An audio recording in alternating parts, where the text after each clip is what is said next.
తుంగస్తనగిరితటీ సుప్తముద్బోధ్య కృష్ణం పారార్ధ్యం స్వం శృతిశతశిరసిద్ధమధ్యాపయంతి స్వోచ్ఛిష్టాయాం స్రజి నిగళితం యా బలాత్కృత్య భుంక్తే గోదా తస్యై నమ ఇదమిదం భూయ ఏవాస్తు భూయః. శ్రీరంగసింహగిరిదేశిక పాదసేవా ప్రాప్తాఖిల ద్రవిడ వేద రహస్యజాతం శ్రీగౌతమాన్వయజమాశ్రిత భాగధేయం గోపాలదేశికమహం శరణం ప్రపద్యే.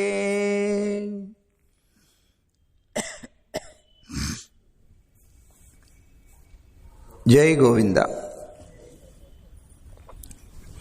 నిన్నటి రోజున మొదటి పాసురంలో మన అమ్మ వ్రతం చేయటం కోసమని అందరినీ కూడా పిలిచింది. అందరూ వ్రతం ఆచరించడానికని వచ్చారు. వచ్చినటువంటి వారందరూ అడిగారు, ఏదైనా వ్రతం చేయాలి అంటే తప్పనిసరిగా దానికి కొన్ని నియమాలు ఉంటాయి కదమ్మా. చాలామంది ఏదైనా వ్రతం చేయాలన్నా లేదా ఏదైనా ఒక భగవత్ కార్యాన్ని నిర్వహించుకోవాలి అన్నా మొట్టమొదట నియమాలని గురించి అడుగుతారు. దీంట్లో ఏమిటండి నియమాలు? ఆ నియమాలు కనుక కొద్దిగా కఠినంగా ఉన్నాయి అంటే అది వదిలేయడానికి కూడా సిద్ధపడతారు. అలాగే మన అమ్మ కూడా ఇక్కడ వీళ్ళందరూ అడుగుతూ ఉంటే చాలా బాగుందమ్మా, మంచిదే, ఆచరిద్దాం, కానీ దానికి నియమాలు ఏముంటాయి అని అడిగారు అందరూ కూడా. ఆ నియమాలని 2వ పాసురంలో మన అమ్మ అనుగ్రహిస్తోంది. అది ఒక్కసారి మనం పాసురాన్ని అనుసంధానం చేసుకొని దాని యొక్క అర్థంలోకి వెళదాం. వైయత్తు வாழ்வீர்கள் நாமும் நம்பாவைக்கு செய்யும் கிரிசைகள் கேளீரோ பார்க்கடலுள் பையத்து என்ற பரமனடி பாடி நெய்யுண்ணோம் பாலுண்ணோம் நாட்காலே நீராடி மையிட்டெழுதோம் மலரிட்டு நாம் முடியோம் செய்யாதன செய்யோம் தீக்குறளை சென்றோதோம் ஐயமும் பிச்சையும் ஆந்தனையும் கை காட்டி உய்யுமாறெண்ணி ఉగందు ఏలోరెంబావాయ్.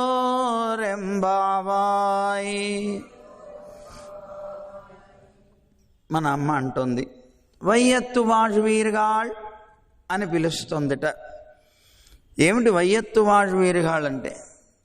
అంటే భూమిలో ఉండి కూడా సుఖించేటువంటి వారలారా అని పిలుస్తోంది. అంటే సుఖం అనేటువంటిది భూమిలో లభించదా? భూమిలో ఉండి కూడాను, భూమి మీద బ్రతుకుతూ కూడాను సుఖాన్ని అనుభవించేవారలారా అంటే ఈ భూమిలో సుఖం అనేటువంటిది దొరకదట. ఎందుకు దొరకదండి అంటే సుఖంలాగా కనిపిస్తూ ఉంటుంది అంతా కూడా, కానీ దాని వెనకాల ఎప్పుడూ దుఃఖమే ఉంటుందిట. కనుక యథార్థంగా సుఖం అనేటువంటిది ఈ భూమి మీద ఎవరికీ లభించదు. యథార్థంగా మనం అందరం చూస్తే లోకంలో ఒక చిన్న పిపీలిక అంటే చీమ దగ్గర నుంచి చతుర్ముఖ బ్రహ్మ దాకా కూడా ప్రతివారు కూడాను వెతుకులాడేటువంటిది సుఖం కోసమే. ఏమండి రోజు ఇంత కష్టపడి పనులు చేస్తున్నారు దేనికండి అని అడిగితే సుఖాన్ని పొందడం కోసం. సంపాదన దేనికి? సుఖం కోసం. ఆ సుఖం అనేటువంటిది కూడా దుఃఖం అనేటువంటిది కలవకుండా ఉండేటువంటి సుఖం కావాలి అని కోరుకుంటారు. ఆ సుఖం ఎప్పుడూ దుఃఖంతో కూడి ఉండకూడదు, దుఃఖం లేనటువంటి సుఖం కావాలి, అది మన కోరిక. ఏమండి లోకంలో ఉండేటువంటి మనిషి ఎప్పుడూ కూడాను నిరంతర సుఖాన్ని కోరుకుంటూ ఉంటాడు, కానీ దానికి తగినటువంటి ప్రయత్నం మాత్రం చెయ్యడు. కోరేది మాత్రం నిత్య సుఖం, కానీ ప్రయత్నం చేసేది మాత్రం అల్ప సుఖాల కోసం. విచిత్రమైనటువంటి జీవి మానవుడు. అదిగో ఈ విధంగా ఉండేటువంటి సుఖాన్నే నిరంతరం కూడాను అపేక్షించేటువంటి చిన్న చీమ దగ్గర నుంచి చతుర్ముఖ బ్రహ్మ దాకా నిరంతరం ఏదో కొంపలు అంటుకుపోయినట్టు పరిగెట్టేస్తుంటుంది చీమ. చూడండి ఏముంటుంది దాంట్లో, దానికి ఏమిటి పని? బోలెడంత పని. ఎందుకండి? తాను సుఖపడాలి.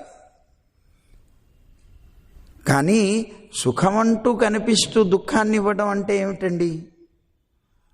ఏమండి మనం 1 కోటి రూపాయలకు సంపాదించాలి అనుకున్నాడు, చాలా సుఖాలు అనుభవించవచ్చు దానివల్ల అనుకున్నాడు. సంపాదించాడు కష్టపడి. సంపాదించిన తర్వాత అతనిలో కోరిక అనేటువంటిది ఇంకా మళ్ళీ ఆశ అనేటువంటి దాంతో కలిసి పెరిగింది. ఏమనుకున్నాడు? ఇవి ఖర్చు పెట్టద్దు, సుమా ఇంకొక 1 కోటి కూడా సంపాదించి అవి ఖర్చు పెడదాం అనుకున్నాడు. సరే ఇవి దాచాడు, ఇవి ఖర్చు పెట్టట్లేదు. ఇంకో 1 కోటి కోసం కష్టపడ్డాడు, బాగా కష్టపడి సంపాదించాడు. ఇవి సంపాదించిన తర్వాత 2 కోట్లు అయ్యాయి. ఇంకో 1 కోటి సంపాదించిన తర్వాత ఖర్చు పెడదాంలే, ఇవి ఇట్లాగే ఉంచుదాం అనుకుంటాడు.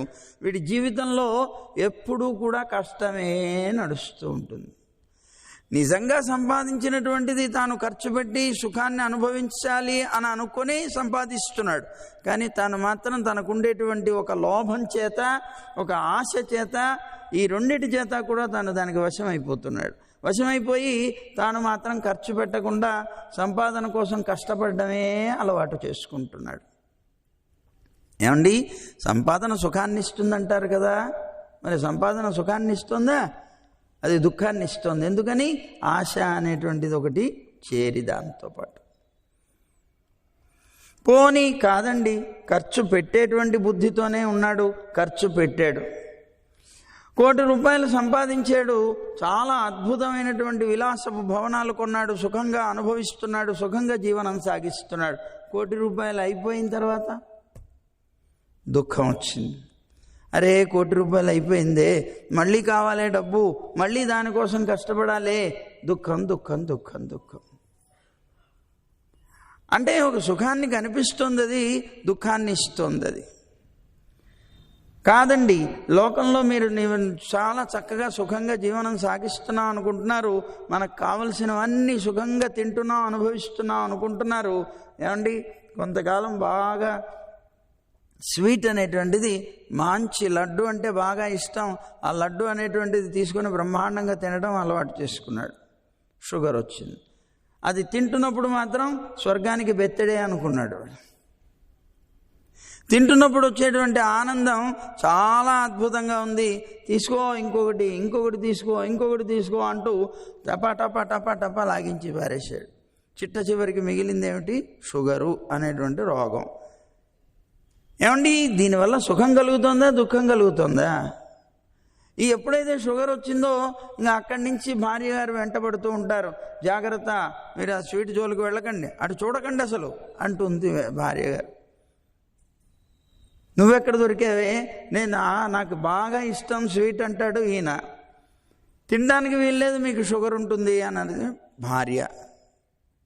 అరే ఇంత సంపాదిస్తున్నాను, తినడానికి కూడా యోగ్యత లేదే అని దుఃఖపడేటువంటి దుఃఖం. అబ్బాయి నీకు కావాల్సింది సుఖమా దుఃఖమా?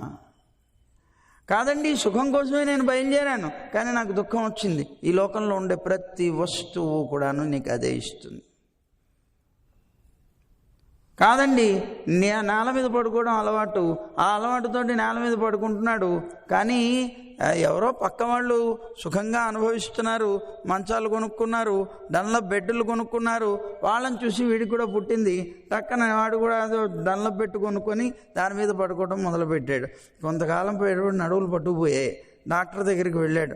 డాక్టర్ గారు మొత్తం అంతా టెస్టులు చేసి అనేక రకాల టెస్టులు చేసి చేసి చేసి చిట్ట చివరికి అన్నారు, నీకు ఏ రోగం లేదయా అన్నారు. అదేమిటండి, నాకు మరి విపరీతంగా పెయిన్లు వస్తున్నాయి అంటే, ఏం లేదు, నువ్వు ఎక్కడ పడుకుంటున్నావు అన్నాడు. డన్లప్ బెడ్ మీద పడుకున్నాడు. ఇంతకుముందు ఎక్కడ పడుకునేవాడు? నేల మీద పడుకునేవాడు. మళ్ళీ నేల మీద పడుకోపోతాయి అన్నాడు. అయిపోయి అంటే నీకు ఒక సుఖంలాగా కనిపిస్తుంది, కానీ వెనకాల దుఃఖాన్నే ఇస్తోంది. కాదు, లోకంలో మమకారం అనేటువంటిది సుఖాన్ని కలిగిస్తుంది అనుకుంటాం. మనుష్యుల మీద ప్రీతి, ప్రేమ, మమకారం ఇవన్నీ కూడా పెంచుకుంటూ వెళుతూ ఉంటాం మనం.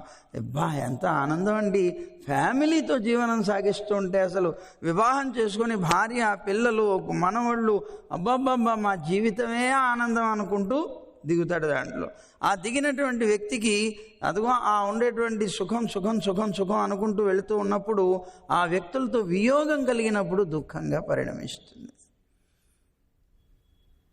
కలిసి ఉన్నప్పుడు సుఖమే, వియోగం కలిగినప్పుడు దుఃఖం కలుగుతుంది. అంటే ఇది సుఖంలాగా కనిపిస్తుంది, కానీ పరిణామం దుఃఖంలోకే దింపుతోంది. అది లోకంలో ఏదైనా సరే మీరు చూసుకోండి. అందువల్ల ఈ భూమి మీద సుఖాన్ని లభించాలి అనుకునేటువంటి వ్యక్తి అవివేకి అన్నారు. అందులో ఆ సుఖం కూడాను నిత్యమైనటువంటి సుఖాన్ని పొందాలి అనుకునేటువంటి వాడు అవివేకి. పోనీయండి, వాడైతే ఏదో అజ్ఞాని, వాడికి అసలు ఆ అజ్ఞానం ఎందుకు వచ్చిందంటే ఈ భూమి సంబంధం వల్లే వచ్చింది అన్నారు. అందుకే మన అమ్మ ఆశ్చర్యపోతున్నారు. వీళ్ళందరూ కూడాను వ్రతం చేయడానికి ఇంతమంది వచ్చేసారే, అబ్బో ఎంత అద్భుతమైనటువంటి భావ పరంపర వీళ్ళందరిది, వీళ్ళందరికీ ఇంత భక్తి, ఇంత ప్రీతి, ఇంత ప్రేమ పరమాత్మ ఎందు ఎలా కలిగినాయి అని ఆశ్చర్యపోతోంది మన అమ్మ. ఈ భూమిలో పుట్టి కూడా, ఏమండి, కుంపట్లో కమలం పుడుతుందా? కుంపట్లో పువ్వు పుడుతుందా? పుట్టదు. అలా ఉందిట ఈ భూమి మీద భగవంతుడి గురించి ఆలోచన చేస్తూ భక్తితో జీవనం సాగించడం. ఆశ్చర్యపోతోంది. అందుకే అడుగుతోంది, వయ్యత్తు వాళ్వీరుగాళ్, ఈ భూమిలో కూడా సుఖాన్ని పొందుతున్నటువంటి వారలారా. ఎందుకండి అనంటే, ఈ భూమికి ఒక తత్వం ఉన్నది. ఏమిటది? ఇరుల్ తరు మాన్యాలం అని ఒక మంచి అందమైనటువంటి పేరు పెట్టారు నమ్మాళ్ళవారని ఆళ్వార్లు ఈ భూమికి. ఏమిటండి ఈ భూమికి ఉన్నటువంటి గొప్ప పేరు అంటే, ఇరుళ్ళు అంటే అజ్ఞానము, తరుం ఇచ్చేటువంటిది, మా జ్ఞానం గొప్పదైనటువంటి భూమి ఇది, అజ్ఞానాన్ని పుట్టించేటువంటి గొప్ప భూమి ఇది అన్నారు. ఈ భూమి యొక్క తత్వం అది. ఈ భూమిలో ఎవరైతే పుట్టారో వాళ్ళకి తప్పనిసరిగా ఎంతో అంతో అజ్ఞానం అనేటువంటిది అంటించకుండా మాత్రం ఉండదట. ఎందుకని? భూమి త్రిగుణాత్మకమైనటువంటిది, ప్రకృతి కదా. మరి ప్రకృతి అనేటువంటిది త్రిగుణాత్మకమైనటువంటిది. అటు సత్వగుణం, రజోగుణం, తమోగుణం. మనకి ఈ త్రిగుణాలే అజ్ఞానానికి కూడా కారణమవుతున్నాయి. అనగా అవిద్యారూపమైనటువంటి ఈ ప్రకృతిలో జీవనం సాగిస్తున్నప్పుడు తప్పనిసరిగా మనందరికీ కూడా అజ్ఞానం అనేటువంటిది అంటకుండా మాత్రం ఉండదు. అలాంటిది అజ్ఞానాన్ని అంటించేటువంటి భూమిలో పుట్టి కూడా మీరు సుఖాన్ని అనుభవిస్తున్నారే, ఎంత ఆశ్చర్యం అనేటువంటి రీతిలో మన అమ్మ ఆశ్చర్యపోతూ అని అడుగుతున్నారట. వయ్యత్తు వాళ్వీరుగాళ్ అని వాళ్ళని పొగిడింది. పొగిడి, ఇక్కడ భగవత్ సంబంధం లేదు. సుఖం ఎప్పుడు కలుగుతుంది? నిత్య సుఖం కలగాలి అంటే, నిరంతరం సుఖం అనుభవించాలి అంటే అది పరమపదం కావాలి. పరమపదంలోనే లభిస్తుంది. ఎందుకు? పరమపదం అనేటువంటిది సాక్షాత్తు భగవంతుడి యొక్క సంబంధం కలిగినటువంటిది అయి ఉంటుంది. ఏమండి, ఈ భూమి భగవంతుడి యొక్క సంబంధం కలిగిందా? కాదు. భగవంతుడేం లేడు. ఇది పరమపదం కాదు, ఇది ప్రకృతి. ప్రకృతి మండలంలో ఇక్కడ ఉండి సుఖాన్ని అనుభవించడానికి భగవత్ సంబంధం ఏమీ లేదు. ఎలా వచ్చిందర్రా మీకు ఇంత గొప్పదైనటువంటి రీతి? భగవత్ సంబంధం కలిగినటువంటిది ఉన్నది ఎప్పుడు ఆయన అవతరించినప్పుడు. అదుగో ఆ త్రేతాయుగంలోనో ఆ ద్వాపర యుగంలోనో సాక్షాత్తు పరమాత్మ వచ్చి ఈ భూమి మీద అవతరిస్తే అప్పుడు ఉన్నటువంటి జనులందరికీ భగవత్ సంబంధం ఈ భూమి మీద ఉన్నప్పటికీ కలిగింది కనుక వాళ్ళందరూ కూడాను పరమానంద భరితులుగా జీవనం సాగించారు. కానీ మన అమ్మ కలియుగ ప్రారంభంలో కదా వచ్చింది. అంటే అప్పటికి పరమాత్మ యొక్క అవతారం అయినటువంటిది చాలించి వెళ్ళిపోయారు కదా. ఆ తర్వాత పుట్టినటువంటి మనకి ఆనందం ఎక్కడిది? అదిగో అందుకే పరమపదానికి శ్రీరామచంద్రుడు వేంచేస్తున్నప్పుడు, అంటే అవతార పరిసమాప్తమై వెళ్ళిపోతున్నటువంటి సమయంలో అక్కడ అయోధ్యలో ఉన్నటువంటి ఒక చిన్న గడ్డి పరక దగ్గర నుంచి, ఒక చిన్న చీమ దగ్గర నుంచి ఆ ప్రజలైనటువంటి అయోధ్యవాసులందరికీ కూడా మోక్షాన్ని ఇచ్చారట శ్రీరామచంద్రుడు. ఆ సమయంలో హనుమంతుడిని పిలిచి హనుమంతుడిని అడిగారట, ఏమయ్యా నువ్వు కూడా పద వెళదాం. ఆ సరయూ నదిలోకి దిగిపోయారు. గుప్తార్ ఘాట్ అంటారు, ఇప్పుడు అక్కడ ఆ పేరుతో పిలుస్తూ ఉంటారు అయోధ్యలో, గుప్తార్ ఘాట్. శ్రీరామచంద్రుడు నదిలోకి ప్రజలందరినీ కూడా తీసుకొని వెళ్ళిపోయినటువంటి ఒక అద్భుతమైనటువంటి స్థానం అది. లక్ష్మణుడు వెళ్ళిపోయినటువంటి స్థానం ఒకటి ఉన్నది, లక్ష్మణ్ ఘాట్ అంటారు. ఇదిగో ఇది గుప్తార్ ఘాట్. రామచంద్రుడు అందరినీ కలిపి తీసుకొని వెళ్ళిపోయినటువంటి ప్రాంతం పరమపదానికి. ఆ సమయంలో హనుమంతుడిని పిలిచి హనుమంతుడిని అడిగట, ఏమయ్యా నువ్వు పద బయలుదేరు, పరమపదానికి వెళ్ళిపోదాం, అందరినీ తీసుకుని వెళుతున్నాం, నువ్వు కూడా బయలుదేరు అంటే హనుమంతుడు అన్నట్ట, స్నేహోమే పరమో రాజన్ త్వయి నిత్యం ప్రతిష్ఠిత భక్తిశ్చ నియతావీర భావో నాణ్యత్ర గచ్చతి అన్నట్ట. ఓ రామచంద్ర, నాకు నీ మీద అత్యంతమైనటువంటి భక్తి ఉన్నదయ్యా, అందువల్ల నీ పరమపదానికి నేను రావాలి అనుకోవడం లేదన్నాడు. ఇదేమిటయ్యా, నా మీద భక్తి ఉంటే పరమపదానికి ఎందుకు రావన్నాడు. నేను పరమపదానికి వస్తాను, కానీ నాకు ఈ రాముడి యొక్క రూపం కనిపిస్తుంది అక్కడ అన్నాడు. ఈ రాముడిగా ఉన్నటువంటి నీ రూపం నాకు అక్కడ దర్శనమిస్తుందా? ఈ రాముడిగా ఉన్నటువంటి నీ యొక్క అద్భుతమైనటువంటి గుణాలు, సౌలభ్యమో లేదా సౌశీల్యమో పరత్వమో ఇవన్నీ కూడా ఇక్కడ కనిపిస్తాయా? అక్కడ కనిపిస్తాయా? కనిపించవయ్యా, అయితే నేను రానన్నాడు. నా రాముణ్ణి నిరంతరం కూడా గుర్తు చేసేటువంటి ఈ భూమిని వదిలి నేను రాను. సరే మంచిదండి, అది రాముడు ఉన్నాడు గనక, ఆ రాముణ్ణి దర్శించాడు గనక, ఆ రాముణ్ణి గుర్తు చేసుకోగలిగి జీవనం సాగించగలిగేటువంటి రీతిలో బ్రతకవచ్చునేమో. కానీ మనం రాముణ్ణి చూడలేదు, కృష్ణుణ్ణి చూడలేదు. మరి ఇలాంటి సమయంలో కూడా సుఖించాలి, సుఖించేటువంటి రీతిలో జీవించడం అంటే సామాన్యమైనటువంటి విషయం కాదు. దానికి ప్రధానంగా కావాల్సింది ఏమిటి అంటే ఇంద్రియ నిగ్రహం, విషయ చాపల్యం లేకపోవడం. విషయ చాపల్యం ఎప్పుడైతే నీకు లేదో అప్పుడు నీ మనస్సు స్థిరమవుతుంది. స్థిరమైనటువంటి మనస్సులో పరమాత్మ నిలుస్తాడు. ఎప్పుడైతే పరమాత్మ నిలిచాడో నీకు ఆనందమే ఆనందం. దుఃఖం కలవనటువంటి ఆనందాన్ని నువ్వు ఇక్కడే అనుభవించవచ్చు. అందుకనే మనకి రాజవిద్య రాజగుహ్య యోగం అనేటువంటి శ్రీమద్ భగవద్గీతలో పరమాత్మ ఈ భక్తిని ప్రశంసిస్తూ సుసుఖం కర్తుం అంటాడు. ఆ పరమాత్మ యందు ఉండేటువంటి ఆ భక్తి అనేటువంటిది కర్తుం సుసుఖం, చెయ్యడానికి చాలా సుఖకరమైనటువంటిది. అంటే ఆ భక్తి అనేటువంటిది నువ్వు ఎప్పుడైతే ఆచరిస్తున్నావో, ఆ భక్తి యోగాన్ని పాటిస్తున్నావో అప్పుడు కూడా నీకు అది సుఖాన్ని కలిగిస్తుంది. మామూలుగా అయితే మనం కర్మ చేయాలి, ఆ కర్మ దుఃఖాన్ని ఇస్తుంది, ఆ దుఃఖాన్ని పొంది కర్మ చేసిన తర్వాత మనం సుఖాన్ని పొందుతాం. కాదు, చేస్తున్నప్పుడు కూడా సుఖాన్ని ఇస్తుందట భక్తి అనేటువంటిది.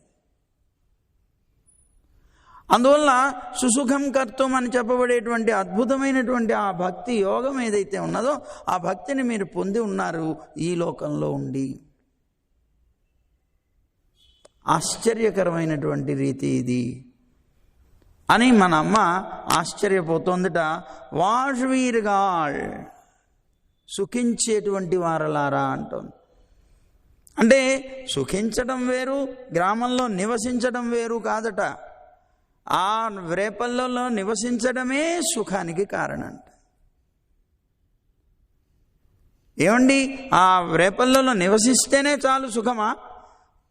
అవును, అక్కడ పరమాత్మ నివసించారు గనక. అందుకే పరమాత్మ ఎక్కడైతే వేంచేసి ఉంటారో అక్కడ నివసించడం అత్యంత సుఖకరము అని అంటారు. అందుకే మనం కాదు, పెద్దలైనటువంటి ఇతరులు కూడా ఈ మాట అంటారు. శంకరాచార్య స్వామి అనేవారట, శంకరాచార్యుల వారు శ్రీరంగవాసం అనేటువంటిది చాలా సుఖకరమైంది అని. ఏమిటి దానికి అంటూ, ఇదం హిరంగం త్యజతామిహాంగం పునర్నచాంగం ఇది చాంగమేతి పాదౌ రథాంగం శయనే భుజాంగం యానే విహంగం చరణేంబుగాంగం అంటారట ఆయన. ఇదం హిరంగం, ఇది శ్రీరంగం. ఈ శ్రీరంగంలో త్యజతామిహాంగం, ఒకవేళ ఇక్కడే నివసిస్తూ ఎవరైనా సరే శరీరాన్ని వదిలేస్తే, శరీర త్యాగం చేస్తే పునర్నచాంగం, వాళ్ళకి మళ్ళీ తిరిగి శరీరం అనేటువంటిది రాదు. అంటే వాళ్ళకి జన్మ అనేటువంటిది ఉండదు. అంటే శ్రీరంగం ఎందుకని అక్కడ పరమపదిస్తే ఎందుకు శరీరం రాదు అంటే పరమాత్మ నివసించేటువంటి స్థానం కనుక.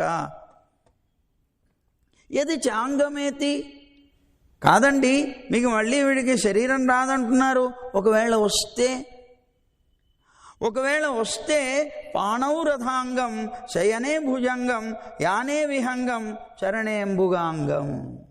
అంటే సాక్షాత్తు పరమాత్మ ఈ రూపం ఏదైతే ఉన్నదో చతుర్భుజాలతో శంఖచక్ర గదా పద్మాలతో ఉండేటువంటి సారూప్యం అంటారు, ఆ రూపం వస్తుంది వాళ్ళకి. అంటే పరమపదాన్ని పొందుతారు అని. ఒకవేళ వస్తే శరీరం, ఆ శరీరం వస్తుంది. శ్రీరంగంలో పరమపదించినటువంటి వాడికి మళ్ళీ జన్మ అంటూ ఉండదు. ఎందుకు అంటే పరమాత్మ నివసించినటువంటి స్థానం కనుక.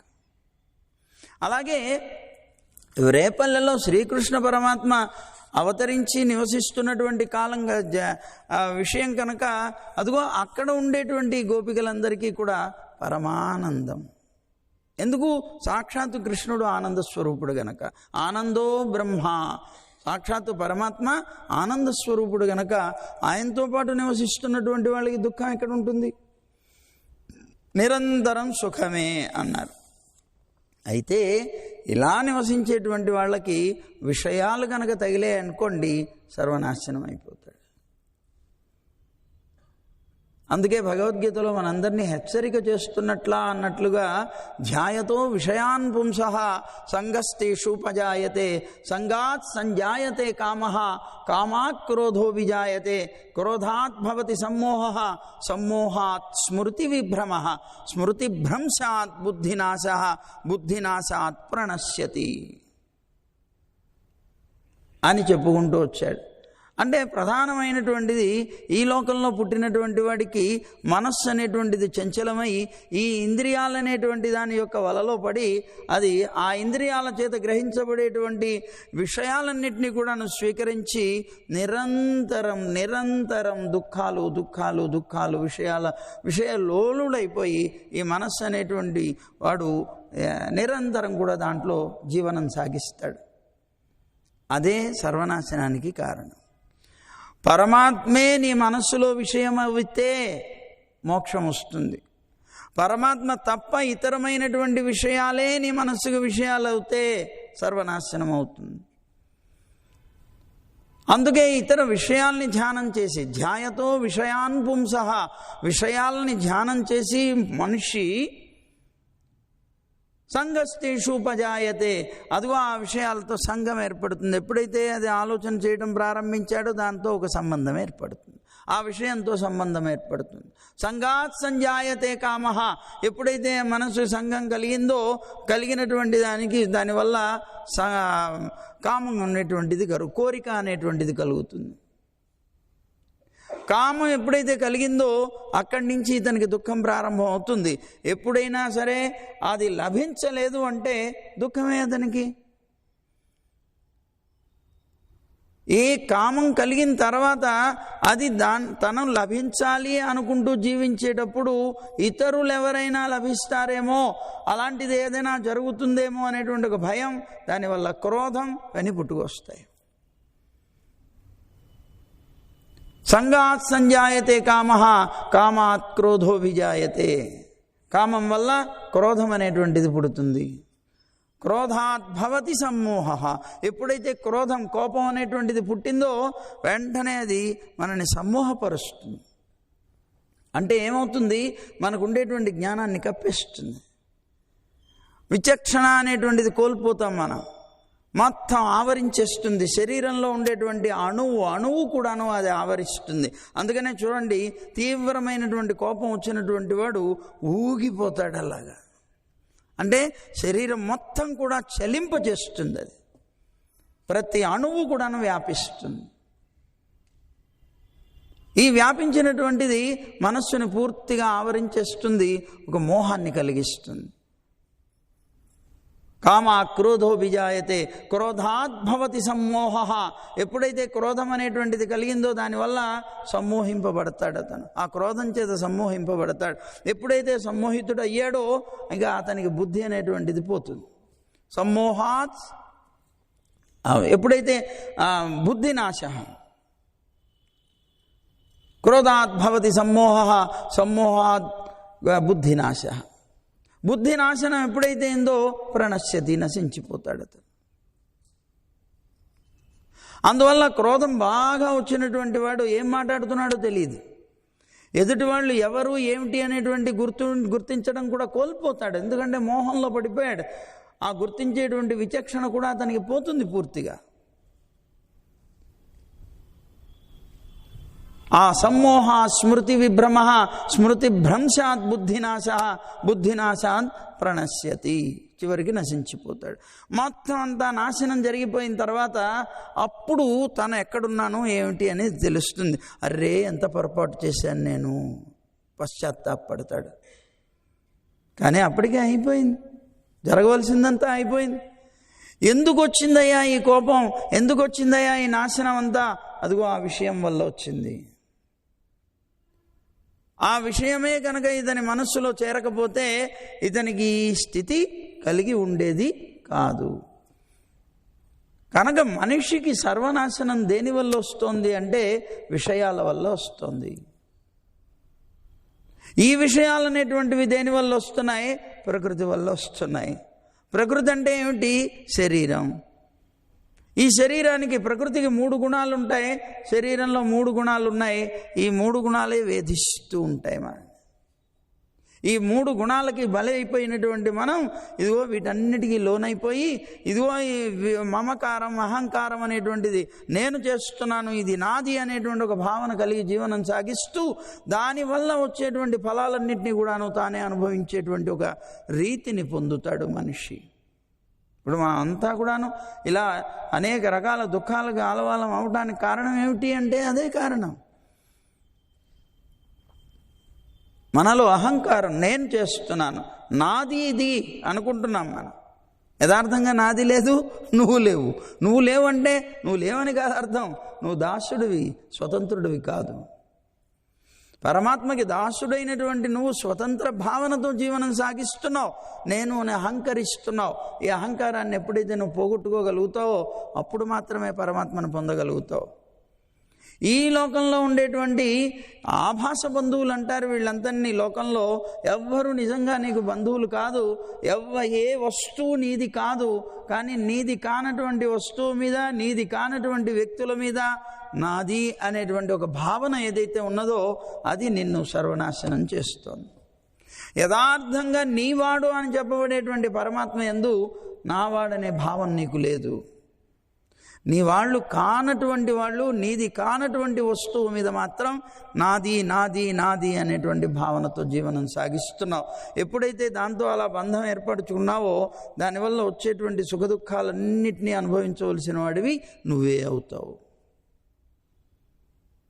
అలాంటి భూమిలో పుట్టి సుఖాన్ని అనుభవిస్తున్నారంటే అబ్బో మీరు చాలా గొప్పవాళ్లే అలాంటి గొప్పవాళ్ళైనటువంటి వారు కనుకనే మిమ్మల్ని అందరినీ పిలిచాను ఆయన కోసం వ్రతం చేయడానికి అని మనం పిలుస్తూ, నామం మనమంతా కూడా ఎందుకు పిలిచామమ్మా, ఎందుకు ఇలా పొగుడుతున్నావు అంటే, మీరు ఇంత గొప్ప భక్తులు కదా, మనం ఏం చేయాలో చెప్తున్నాను వినండి. మనం నంపావైక్, మనం అనుకునేటువంటి ఒక నోము చేద్దాం అనుకుంటున్నాం, అంటే వ్రతం ఆచరిద్దాం అనుకుంటున్నాం. ఆ వ్రతానికి అంటే వ్రతం అనేప్పటికే ఏమండి, ఆనాడు ఇంద్రజిత్తు కూడా చేశాడు రామచంద్రుడి కోసంగా. ఏం చేశాడండి అంటే, ఆ రాముణ్ణి ఆయన యొక్క పరివారాన్ని అందరినీ కూడాను సంహరించడం కోసమని, నాశనం చేయడం కోసమని నికుంభుల అనేటువంటి ఒక యాగం చేసేటవాడు. అలాంటిది కాదు ఇది. భగవంతుడి యొక్క ఆ సుఖానికి ఆనందానికి అది ఇంకా వృద్ధి పొందడానికే మనం ఎప్పుడు చేసేటువంటి వ్రతాలు అయి ఉంటాయి. పరమాత్మ యొక్క నాశనం కోసం చేసేటువంటిది కాదు.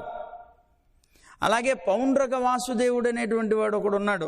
అతను కూడా ద్వారకావాసులైనటువంటి వాళ్ళందరినీ కూడా బాధించడం కోసం అని అభిచార హోమం చేసేట. అలాంటిది కాదు ఇది. మనం చేసేది స్థిరంగా పరమాత్మ యొక్క విభూతి ఏదైతే ఉందో అదంతా స్థిరంగా ఉండాలి అనేటువంటి ఉద్దేశంతో చేస్తున్నటువంటి నోమమ్మ నంపావైక్. ఇలాంటి నోముకి చెయ్యం కిరిసైగల్ కేళీరో, చెయ్యం కిరిసైగల్ కేళీరో. దీనికి వ్రతం చేయడానికి చేయవలసినటువంటి కర్మలు ఏవైతే ఉన్నాయో, క్రియలు ఏవైతే ఉన్నాయో వాటన్నిటినీ కేళీరో వినండి, చెప్తున్నాను జాగ్రత్తగా అని అంటున్నారట. అంటే భగవంతుణ్ణి శయ్యం గిరిశైగళ్ళు అంటే ఇక్కడ వ్రతం అంటున్నారు. వ్రతం అంటే ఇక్కడ ఇది తపస్సు అని కూడా పేరున్నది దీనికి. తపస్సు అంటే ఇక్కడ శరణాగతి అనేటువంటి దానికి తపస్సు అని పేరు. అందుకే మన సీతమ్మ కూడా తపస్య అనుపాలనాత్ అంటుంది హనుమంతుడితో. నేను తపస్సుని ఆచరిస్తున్నానయ్యా. తపస్సును ఆచరించడం అంటే ఏమిటి? నేను పరమాత్మ రాముణ్ణి శరణాగతి చేసి జీవనం సాగిస్తున్నాను. ఆయనే తప్ప నాకు ఇంకొక దిక్కు లేదు అనేటువంటి దృఢమైనటువంటి నిశ్చయంతో నేను జీవనాన్ని సాగిస్తున్నాను అంటుంది మన అమ్మ. కనుక ఈ తపస్సు అని పేరు ఇదిగో శరణాగతి. ఇప్పుడు ఈ వ్రతం కూడా ఏమిటి? పరమాత్మ కృష్ణుణ్ణి శరణాగతి చేయడమే. కనుక ఆయన యొక్క శరణాగతి కోసం వెళుతున్నాం. ఆ చేసేటువంటి దానికి క్రియలు ఏమేం చెయ్యాలో వాటన్నిటి గురించి చెప్తున్నాను, జాగ్రత్తగా వినండి అని. అంటే శరణాగతుడైనటువంటి వ్యక్తి చేయవలసినటువంటి క్రియలు అన్నమాట. పరమాత్మని పొందాలి అని ఎవరైతే అనుకుంటారో వాళ్ళు ఏం చేయాలి? లోకంలో అందరూ చేసే కర్మలు వేరుగా ఉంటాయి. ఈ లోకాన్ని మళ్ళీ తిరిగి పొందాలి అనుకునేవాడు చేసే కర్మలు వేరుగా ఉంటాయి. పరమాత్మని పొందాలి అనుకునేటువంటి వాడు చేసే కర్మలు వేరుగా ఉంటాయి. కనుక అలాంటి కర్మలు ఏవైతే ఉన్నాయో అవన్నీ కూడాను చెప్తున్నాను వినండి అంటోందన్నమాట. అంటే ఎందుకు వినాలి? వినండి అంటే వీళ్ళు వింటలేదా? వీళ్ళందరూ అక్కడ ఉన్నారు కదా, వినడం కోసమే ఉన్నారు కదా అంటే కాదండి. వినడంలో కూడాను ఒక విశేషం ఉన్నది. ఇప్పుడు ఇతరమైనటువంటి అనేక రకాల శాస్త్రాలు వినడం వల్ల మోక్షం రాదు. మనకి శ్రీమద్ భాగవతం వింటే శ్రవణ మాత్రం చేత మోక్షం ఇచ్చేటువంటి గ్రంథంగా దాన్ని అభివర్ణిస్తారు. అంటే వినడం వల్లనే మోక్షం కలుగుతుందిట. అంటే ఎందుకండి? దాంట్లో అంతా కూడా భగవంతుని యొక్క గుణాలు, చేష్టలు, రూపవర్ణన అన్నీ ఉన్నాయి. అందువల్ల అలాంటి అద్భుతమైనటువంటి ఆ శ్రవణం చేస్తే దానివల్ల మోక్షం కలుగుతుంది. ఇప్పుడు మనం భగవంతుడికి సంబంధించినటువంటి వ్రత విశేషాలు వినాలనుకుంటున్నాం. దాన్ని జాగ్రత్తగా వినాలి.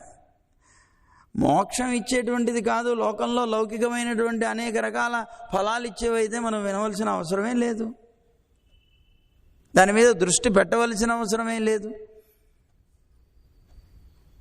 అలా కాకుండా ఇవి మనందరికీ కూడా పురుషార్థాన్ని ఇస్తాయి. అదే మనకి మహాభారతంలో జనమేజయుడు అంటాడు, పురుషార్థో యమేవైకో యత్ కథాశ్రవణం హరేహే అని. పురుషార్థం, మోక్షం అనేటువంటి పురుషార్థాన్ని పొందాలి అంటే ఒకే ఒక్క కర్మ చెయ్యాలి. అదేమిటి అంటే సాక్షాత్తు శ్రీమన్నారాయణుడి యొక్క కథాశ్రవణం చెయ్యాలి. నారాయణుడి యొక్క కథాశ్రవణం మాత్రమే మనందరికీ మోక్షాన్ని ప్రసాదిస్తుంది అని జనమేజయుడు చెప్తారు. అంతేకాదు భగవద్గీతలో కూడా చెప్తారు, తన యొక్క భక్తులు ఎలా ఉంటారు అని భక్తుల యొక్క లక్షణాలను చెప్తూ కృష్ణుడు అంటాడు, మచ్చిత్తాహ మద్గత ప్రాణాహ బోధయంతః పరస్పరం కథయంతశ్చ మాం నిత్యం తుష్యంతి చ రమంతి చ అని. ఎలా ఉంటారట వాళ్ళు? మచ్చిత్తాహ, నాయందే చిత్తం కలిగినటువంటి వాళ్ళు అయి ఉంటారు. మద్గత ప్రాణాహ, నా మీదనే వాళ్ళ ప్రాణాలు ఉంటాయి. నా మీద నుంచి వాళ్ళ యొక్క చిత్తం ఎప్పుడు కూడా తొలగి ఇతర విషయాల జోలికి వెళ్ళదు. ఒకవేళ ఇతర విషయాలు ఏవైనా వచ్చినా కూడా వాటన్నిటినీ తృణీకరిస్తారు. నా మీదనే మనస్సు లగ్నం చేసి జీవిస్తారు. నా మీదనే వాళ్ళ యొక్క పంచ ప్రాణాలు నిలుపుతారు. నేను లేకపోతే ఒక క్షణం కూడా జీవనం సాగించలేరు. అలాంటి వాళ్ళు అయి ఉంటారు. బోధయంతః పరస్పరం, వాళ్ళు కనుక అలాంటి భక్తులైనటువంటి నా భక్తులు ఎప్పుడైనా కలిస్తే వాళ్ళు ఒకళ్ళకొకళ్ళు పరమాత్మ సంబంధమైనటువంటి అనుభవాల్ని, ఆనందాన్ని చెప్పుకొని తరిస్తారు. వాళ్ళ దగ్గర ఇక ఇతరమైనటువంటి అనవసరపు మాటలు ఏమీ ఉండవు. నా భక్తులు అలా ఉంటారు. నా భక్తులు కలిశారు అంటే బోధయంతః పరస్పరం, ఒకరికొకరు బోధన చేసుకుంటూ ఉంటారు. ఇదిగో ఈ విషయం, ఇది ఇలాగా, భగవంతుడు ఇలాగా, చూడండి కృష్ణుడు ఇలా చేశాడు, ఇదిగో రాముడు ఇలా చేశాడు, ఇలాగా భగవత్ సంబంధమైనటువంటి వార్తలే తప్ప ఇతరమైనటువంటి వార్తలేమీ ఉండవు. బోధయంతః పరస్పరం కథయంతశ్చ మాం భక్త్యా, నన్ను చాలా భక్తితోటి కోరుస్తారు. నిరంతరం నా సంబంధమైనటువంటి భక్తితో నా కథలన్నింటినీ కూడాను చెప్పుకుంటూ తుష్యంతి చ రమంతి చ, వాళ్ళు పరమానంద భరితులైపోతూ ఉంటారు, ఆనందాన్ని అనుభవిస్తూ ఉంటారు. అదిగో నా భక్తుల యొక్క లక్షణాలు ఇలా ఉంటాయని పరమాత్మ స్వయంగా భగవద్గీతలో చెప్తారు. అలాగా మచ్చిత్తాహ మద్గత ప్రాణాహ బోధయంతః పరస్పరం అన్నట్లుగా ఒకరికొకరు చెప్పుకొని, ఆ చెప్పుకునేటప్పుడు ఎంతో శ్రద్ధగా వింటారు. ఇప్పుడు మన అమ్మ గోదా తల్లి చెప్తోంది వీళ్ళందరికీ కూడా దేన్ని? వ్రతం గురించి చెప్తోంది. వ్రతానికి సంబంధించినటువంటి నియమాలని గురించి చెప్తోంది. ఎవరు అరవకండర్రా, జాగ్రత్తగా వినండి. అరే 5 లక్షల మంది, ఇక్కడ ఒక 100 మంది కూర్చుంటేనే అవో బడ బడ బడ బడ బడ బడ బడ మాట్లాడేస్తాం మనం. అలాంటి 5 లక్షల మంది వాళ్ళందరూ ఉంటే ఏమిటండి మామూలుగా సౌండ్, అది ఆకాశాన్ని కూడా అంటుతుంది. అలాగా గొడవ గొడవ గొడవ, కొయ్యలీరో వినండి, అరవకండి ఇంకా అన్నట్లుగా చెప్తోంది. ఎందుకు? వాళ్ళందరినీ కూడా తన మాటల్ని వినేలాగా చేయడం కోసమా అన్నట్లుగా. సరేనండి, బాగానే ఉంది. అదిగో ఆ కేళీరో అని పిలుస్తుంది. ఎలా ఉన్నదిట అంటే, మన ధ్రువుడు నారాయణుడి కోసం అని తపస్సు చేశాడు. యథార్థంగా ధ్రువుడు అనేటువంటి అతను తన యొక్క సవతి తల్లి వల్ల తపస్సు చేయవలసి వచ్చింది. తన తండ్రి యొక్క ఒడిలో కూర్చోవడానికి ప్రయత్నం చేస్తే అక్కడి నుంచి గెంటేసింది ఆవిడ.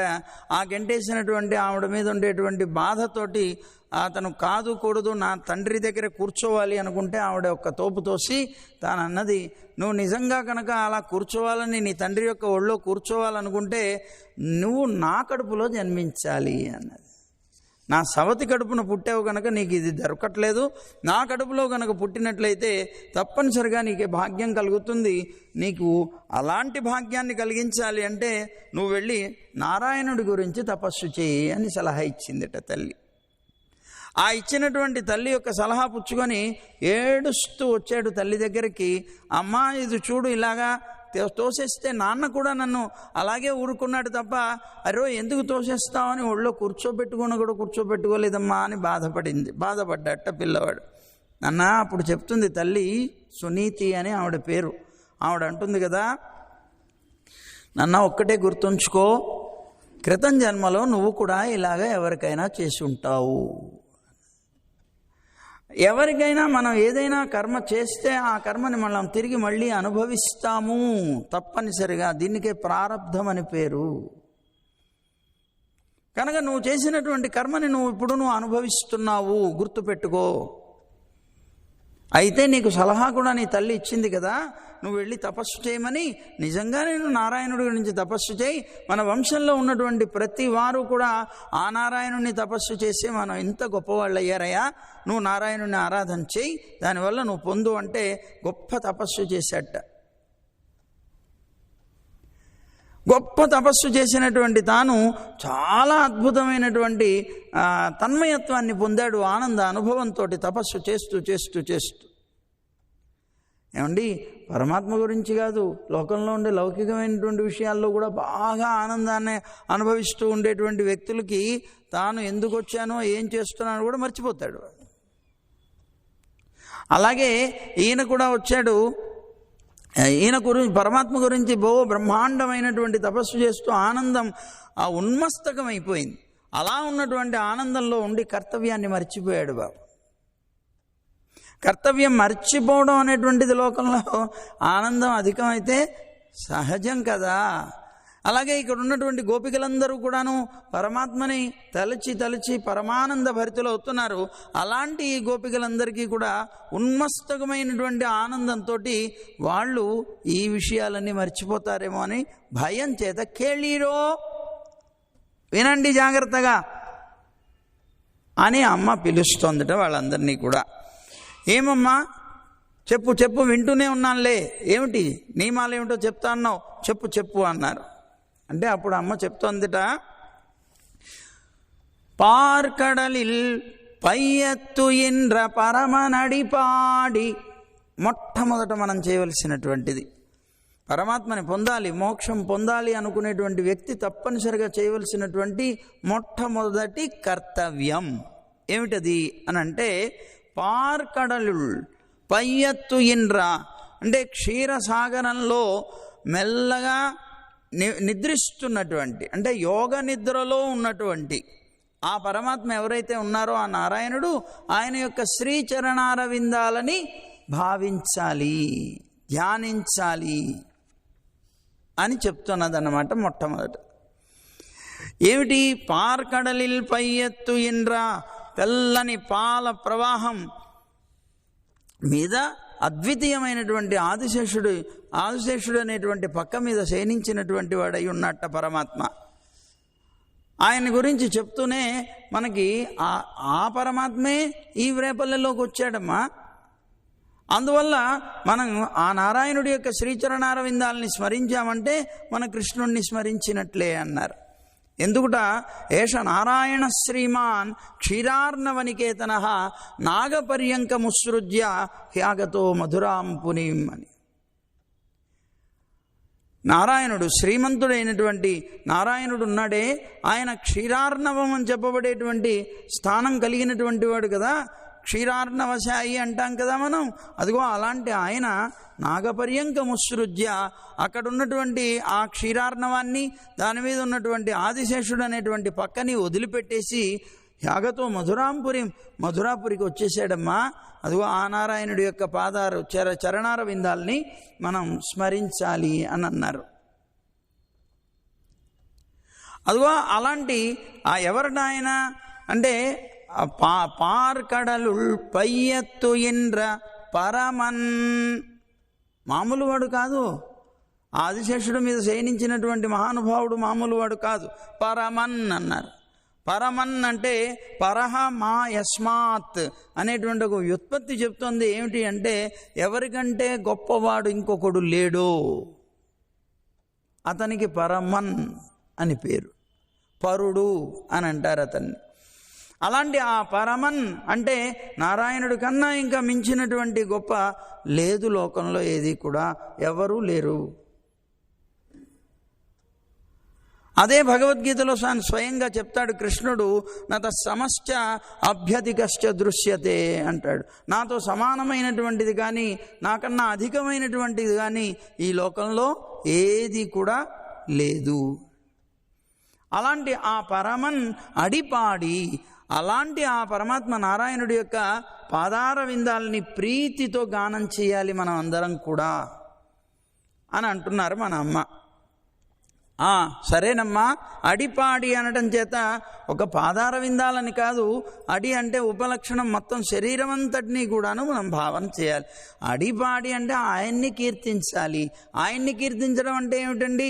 ఆయన యొక్క గుణాలను కీర్తించాలి, ఆయన యొక్క చేష్టల్ని గురించి కీర్తించాలి, ఆయన యొక్క అద్భుతమైనటువంటి సౌందర్యాన్ని కీర్తించాలి. ఇవన్నీ కూడాను మనం కీర్తించాలి.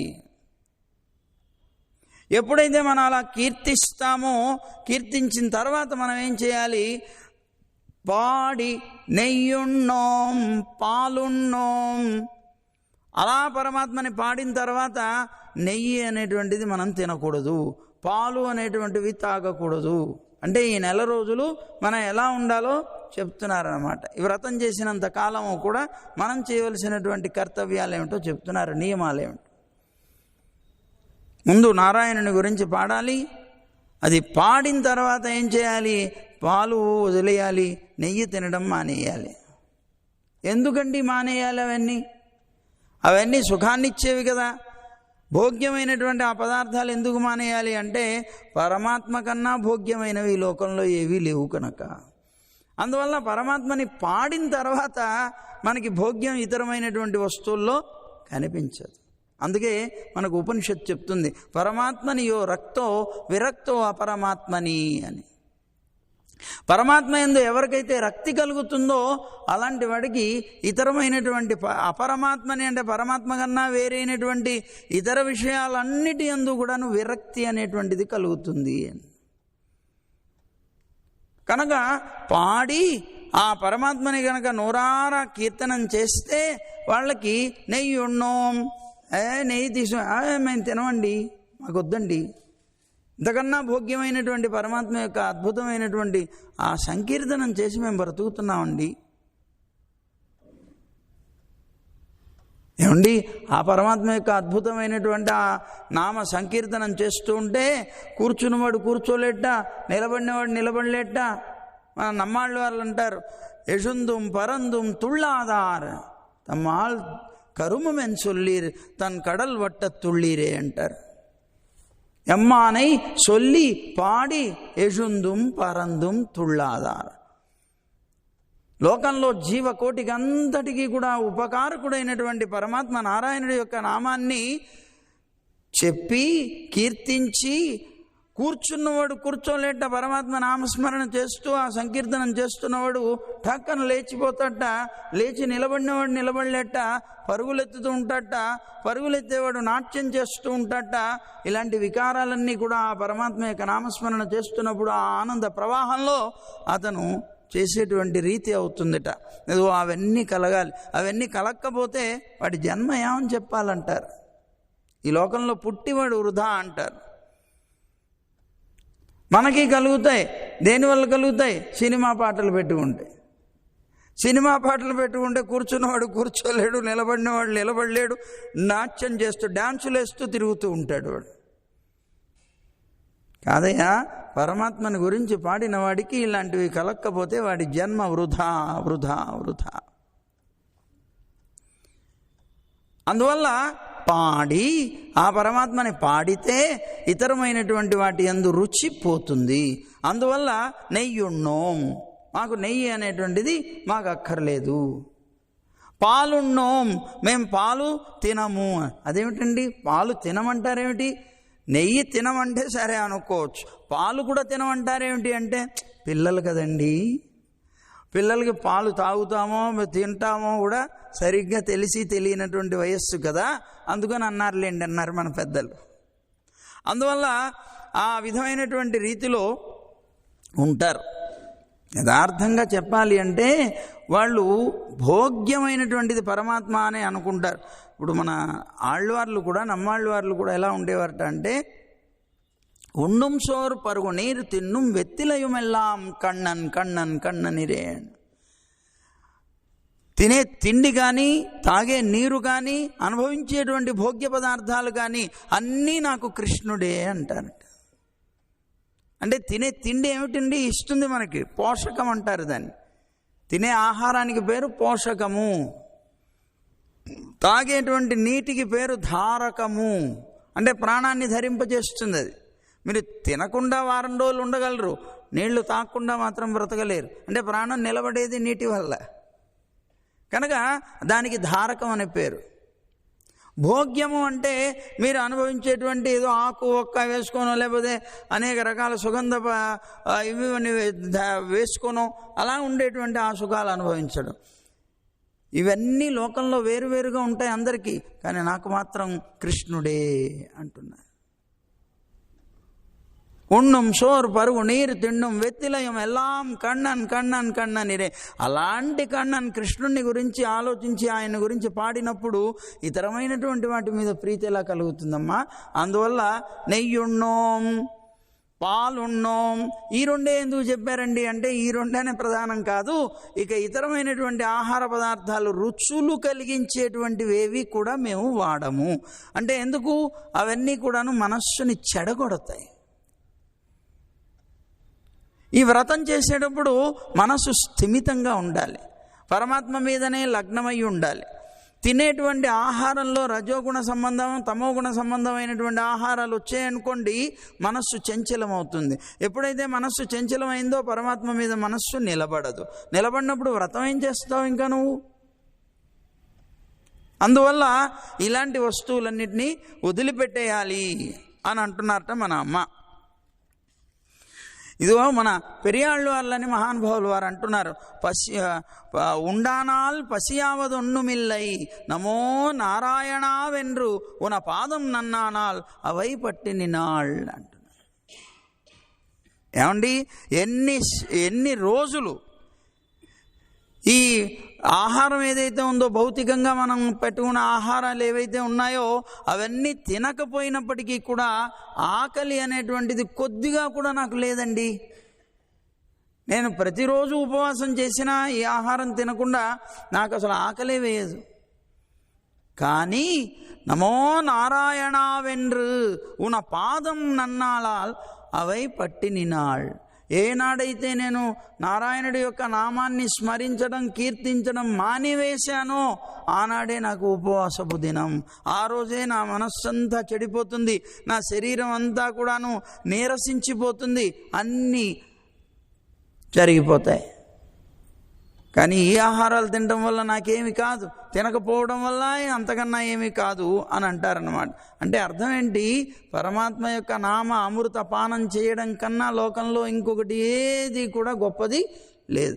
అదే చేస్తున్నప్పుడు ఈ లోకంలో ఉండేటువంటి మామూలు నెయ్యి తినడం పాలు తినడం ఇవన్నీ ఎందుకండి మనకి? కనుక మనకు అవేమీ అవసరం లేదు అని చెప్తున్నారట మన అమ్మ. సరేనమ్మా, ఇంకా ఏమిటి అని, నాట్కాలే నీరాడి అన్నారు. పొద్దున్నే లేవాలి, ప్రాతకాలంలో లేచి స్నానం చెయ్యాలి. నిన్న చెప్పుకున్నాం మనం, ప్రాతకాలంలోనే ఎందుకు చేయాలి అంటే ప్రాతకాలం సత్వగుణానికి సంబంధించినటువంటి కాలం కనుక, పరమాత్మ సత్వగుణ ప్రధానుడైనటువంటి వాడు కనుక, అలాంటి సత్వగుణ ప్రధానుడైనటువంటి నారాయణుడిని ఆరాధన చేయడం అనేటువంటిది సత్వగుణం అధికంగా ఉన్నటువంటి కాలంలో చేస్తే అది అనంతమైనటువంటి ఫలితాన్ని ఇస్తుంది. కానీ మనం మాత్రం సూర్యుడు వచ్చి తన కిరణాలనేటువంటి చేతులతో మనల్ని నిద్ర లేపితే తప్ప లేవం మనం. అంటే సూర్యోదయం కూడా అయిపోవాలి, 8 అవ్వాలి. అయిన తర్వాత ఆ ఎండ చుర్రు చుర్రు చుర్రు చుర్రు అని ఒంటి మీద పడుతూ ఉండాలి.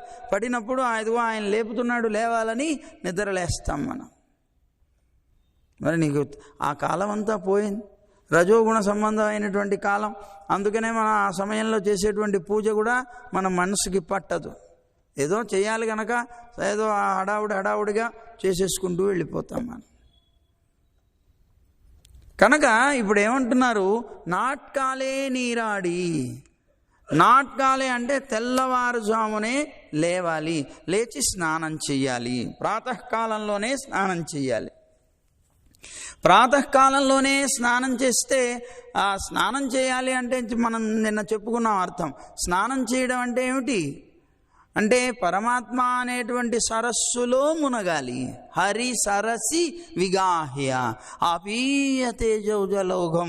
అదిగో ఆ ఉన్నటువంటి మామూలుగా శరీరానికి సంబంధించినటువంటి స్నానం చేసేసి, ఆ స్నానం ప్రధానం కాదు. ఇక్కడ పరమాత్మ అనేటువంటి ఒక గొప్ప సరస్సులో మునిగి అదిగో ఆయన యొక్క అద్భుతమైనటువంటి గుణాలనేటువంటి ఆ గుణాల యొక్క లోతుని తెలుసుకునే అంత గొప్పగా ఆనందాన్ని అనుభవించాలి మనం అందరం కూడా. వల్ల నాట్కాలే నీరాడి అమ్మ ఇంకా ఏమిటి మయ్యిట్టెజుదో, కాటుక పెట్టుకోకూడదు అన్నారు. కాటుక పెట్టుకోకూడదు అంటున్నారు. కాటుక పెట్టుకోవడం అంటే ఏమిటండి? ఏమండి, కాటుక అనేటువంటిది కంటికి చాలా ఆరోగ్యాన్ని కలిగిస్తుంది ఒకటి. రెండవది, కాటుక ఎప్పుడైతే పెట్టుకున్నారో దానివల్ల కళ్ళు విశాలమవుతాయట, చూపు చాలా చక్కగా వస్తుందిట. కళ్ళు విశాలమై ఉండేటువంటి రీతికి కాటుక పెడతారు. మరి కాటుక పెట్టుకోవద్దంటారేంటి? అందులో పిల్లలకి తప్పనిసరిగా కాటుక పెడతారు. అలాంటిది కాటుక పెట్టుకోవద్దంటారేమిటి అమ్మా అంటే పెట్టుకోకూడదు అన్నారు. ఎందుకు పెట్టుకోకూడదండి? మనం ప్రపన్నులం కనుక అన్నారు. ఏమండి, ప్రపన్నులైతే కాటుక పెట్టుకోకూడదా? అంటే పరమాత్మని శరణాగతి చేస్తే కాటుక పెట్టుకోకూడదా అంటే పెట్టుకోకూడదు అన్నారు. ఎందుకని అంటే ఇప్పుడు చెప్పాం కదా, కాటుక అనేటువంటిది కంటిని విశాలం చేస్తుంది. విశాలం చేస్తే అది దోషమా అంటే ఇక్కడ దోషమే అన్నారు. ఎందుకండి అని అంటే కన్ను అంటే ఇక్కడ కన్ను కాదు, అంతరార్థంలోకి వెళ్ళినప్పుడు జ్ఞానము అని అర్థం. జ్ఞానాన్ని దృష్టితో పోలుస్తారు. ఇప్పుడు మీకు ఈ కన్ను చేసే పని ఏమిటి చెప్పండి? వస్తు జ్ఞానాన్ని కలిగిస్తుంది. ఇదేమిటి ఇదేమిటి ఇదేమిటి అని గుర్తించేది కన్ను వల్లనే కదా. మరి ఆ వస్తువుని గుర్తించేది అంటే మీకు వస్తు జ్ఞానాన్ని కలిగిస్తోంది. ఆ జ్ఞానాన్ని కలిగించేటువంటిది కన్ను. ఆ కన్నుకి ఇది కనుక పూశారు అంటే మన కాటుకు పూస్తే అది విశదమైనటువంటి జ్ఞానం కలుగుతుంది, ఇంకా స్పష్టంగా కనిపిస్తుంది. అయితే ఇది జ్ఞానాన్ని కలిగించేటువంటిది కనుక జ్ఞానయోగం మనకి వద్దు అంటుంది అన్నమాట. మనం అంతా ప్రపన్నులం, పరమాత్మని శరణాగతి చేశాం, ఆయనే మనకి ఉపాయం. జ్ఞానయోగం మనకి ఉపాయం కాదు. కనుక ఈ మై అంటే కాటుక మనకి జ్ఞానాన్ని వృద్ధి పొందించేటువంటిది కనుక ఈ జ్ఞానయోగం అనేటువంటి దాని జోలికి మనం వెళ్ళొద్దు అనే అంతరార్థాన్ని చెప్తూ మనమ్మ జ్ఞానయోగాన్ని వదిలిపెట్టేయండి. మైయిట్టెഴുதோம் మలరిట్టు నాం ముడియోం. మలరిట్టు నాం ముడియోం అని పుష్పాలు పెట్టుకొని మేము కురులని ముడవము అంటే పువ్వులు పెట్టుకోవద్దు అంట. కాటుక పెట్టకూడదట, పువ్వులు పెట్టకూడదట. ఎందుకండి పువ్వులు పెట్టకూడదు అంటే మనం ధరించడం కాదు, ఆయన వచ్చి ధరింపజేయాలి. కాటుకైనా సరే పువ్వులైనా సరే మనం పెట్టుకోవద్దు. మనం పెట్టుకోకుండా ఆయన కోసం తప్పిస్తూ జీవనం సాగిస్తే అయ్యో అయ్యో అయ్యో నా కోసం వీళ్ళు ఎంతగా అరే సుఖాలన్నీ వదిలేశారే అని స్వయంగా తానే వచ్చి తానే మనకి కాటుక దిద్దాలి, తానే మనకి పువ్వుల్ని కూడా ముడవాలి అన్నట్లుగా ఒకటి. ఇప్పుడు మనకి శ్రీమద్భాగవతంలోనూ విష్ణు పురాణంలో కూడాను కనిపిస్తుంది. గోపికలందరినీ కూడాను రాసకి పిలిచి కృష్ణుడు అదృశ్యం అయిపోతాడు. అదృశ్యమైనప్పుడు వాళ్ళందరూ వెతుకుతూ వెతుకుతూ వెతుకుతూ వస్తూ ఉంటే 2 పాదపు అడుగులు కనిపిస్తాయి. ఒక స్త్రీవి ఒక పురుషుడివి. ఒక పురుషుడు ఆ కృష్ణుడు, కృష్ణుడి పక్కన ఇంకో స్త్రీ యొక్క అడుగులు కనిపించాయి. ఎవరి భాగ్యవంతురాలు ఏకాంతంగా తీసుకొని వెళ్ళి ఆవిడతో తిరుగుతున్నాడు ఈయన అని వీళ్ళందరూ కూడా ఆశ్చర్యపోయేటువంటి రీతిలో ఉన్నటువంటి ఒక గోపిక. ఆ గోపికను ఊహిస్తూ ముందుకు వెళితే అక్కడ ఒక పువ్వు, ఒక చెట్టు, ఆ చెట్టు మీద పువ్వులు కోసాడు కృష్ణుడు. ఇక్కడ కోసినటువంటి కృష్ణుడు మాల కట్టాడు. ఈ కట్టినటువంటి మాలని అదిగో ఆవిడ యొక్క జడలో తురిమాడు అని అనుకుంటూ వెళతారు ఈ గోపికలందరూ కూడా. అలాగా స్వయంగా కృష్ణుడు తానే స్వయంగా మన తలల్లో కూడా ముడవాలి పువ్వుల్ని. అందుకోసం కూడా మనం మానేయాలి అన్నట్లుగా చెప్పుకుంటూ వచ్చారట. ఇంకొకటి ఏమిటండి దీంట్లో ఉన్నటువంటి అంతరార్థం అంటే పువ్వులు ముడవద్దు అంటే పువ్వులు అనేటువంటిది పరిమళానికి ప్రధానమైనటువంటి పువ్వులు అంటే ఏంటండి భోగస్వరూపాలు కదా, భోగస్వరూపం. మరి వీళ్ళందరికీ కూడా భోగం ఏదండి? పరమాత్మ యొక్క అనుభవాన్ని మించినటువంటి భోగం ఇంకొకటి ఏది లేదు. కనుక ఆ భగవద్ అనుభవమే వీళ్ళకి భోగం అవుతున్నది కనుక ఇతర భోగాలన్నీ వదిలిపెట్టేయాలి అనేటువంటిది ఒక అర్థం. అంతేకాదు ఈ భగవద్ అనుభవం అనేటువంటిదే భక్తి యోగం. అలాగే ఈ భక్తి యోగం అనేటువంటిది మనకి అవసరం లేదు అన్నారు. జ్ఞానయోగం మనకు అవసరం లేదు, భక్తి యోగం మనకి అవసరం లేదు. అంటే ఇవన్నీ కూడా పరమాత్మని పొందింపజేయడానికి ఉపాయాలు ఇవి. కర్మయోగం పరమాత్మని పొందింపజేయడానికి ఉపాయమే, జ్ఞానయోగం పరమాత్మని పొందింపజేయడానికి ఉపాయమే, భక్తి యోగం కూడా పరమాత్మని పొందింపజేయడానికి ఉపాయమే. కానీ ఇతర ఉపాయాలు మనకేమీ అవసరం లేదు. మరి ఆయనే ఉపాయం మనకి, ఆయనే ఫలం మనకి, ఆయనే ఉపాయము ఆయనే ఫలము అని స్వీకరించేటువంటి మనకి జ్ఞానయోగంతో సంబంధం ఏమిటి, భక్తి యోగంతో సంబంధం ఏమిటి? కనుక మలరిట్టు నాం ముడియోం, అందువల్ల మనం తలల్లో ఎటువంటి పరిస్థితుల్లో పువ్వులు ధరించము. మయ్యిట్టెഴുదోం మలరిట్టు నాం ముడియోం. మరి ఇంకా ఏంటమ్మా నియమాలు? చెయ్యాదన చెయ్యోం, చెయ్యకూడని పనులు చెయ్యము. చెయ్యకూడని పనులు అంటే ఏమిటండి? పెద్దలు ఏవైతే ఆచరించారో అలాంటి పనులని మేము చెయ్యము. ఎందుకు? శాస్త్రమే చెప్తోంది లోకంలో. ఇప్పుడు చూడండి, పెద్దలైనటువంటి మహానుభావులు యామునాచార్యుల వారు ఆళ్వందారు స్తోత్రంలో ఏమంటారు? పితామహం నాథమునిం విలోక్య ప్రసీద మద్వృత్వమచింతయిత్వా అని అంటున్నారు. అంటే ఏంటి? నన్ను చూసి నువ్వు నన్ను రక్షించకయ్యా, నా పెద్దలైన మహానుభావులు అదిగో ఆ నాథములని చూసి వారు గొప్పవారు కనుక అది నీకు తెలుసు, వారు మహాభక్తులు నీకు కనుక వారిని చూసి నన్ను అనుగ్రహించి, వారి సంబంధం ఉన్నది కనుక నన్ను అనుగ్రహించు అని అడుగుతున్నారు. నన్నే కనుక చూసి రక్షించాలనుకుంటే నాలో అన్ని దోషాలే, ఒక్కటి కూడా నాకు రక్షణ కల్పించడానికి అవకాశాన్ని కల్పించేది ఏదీ లేదు నాలో.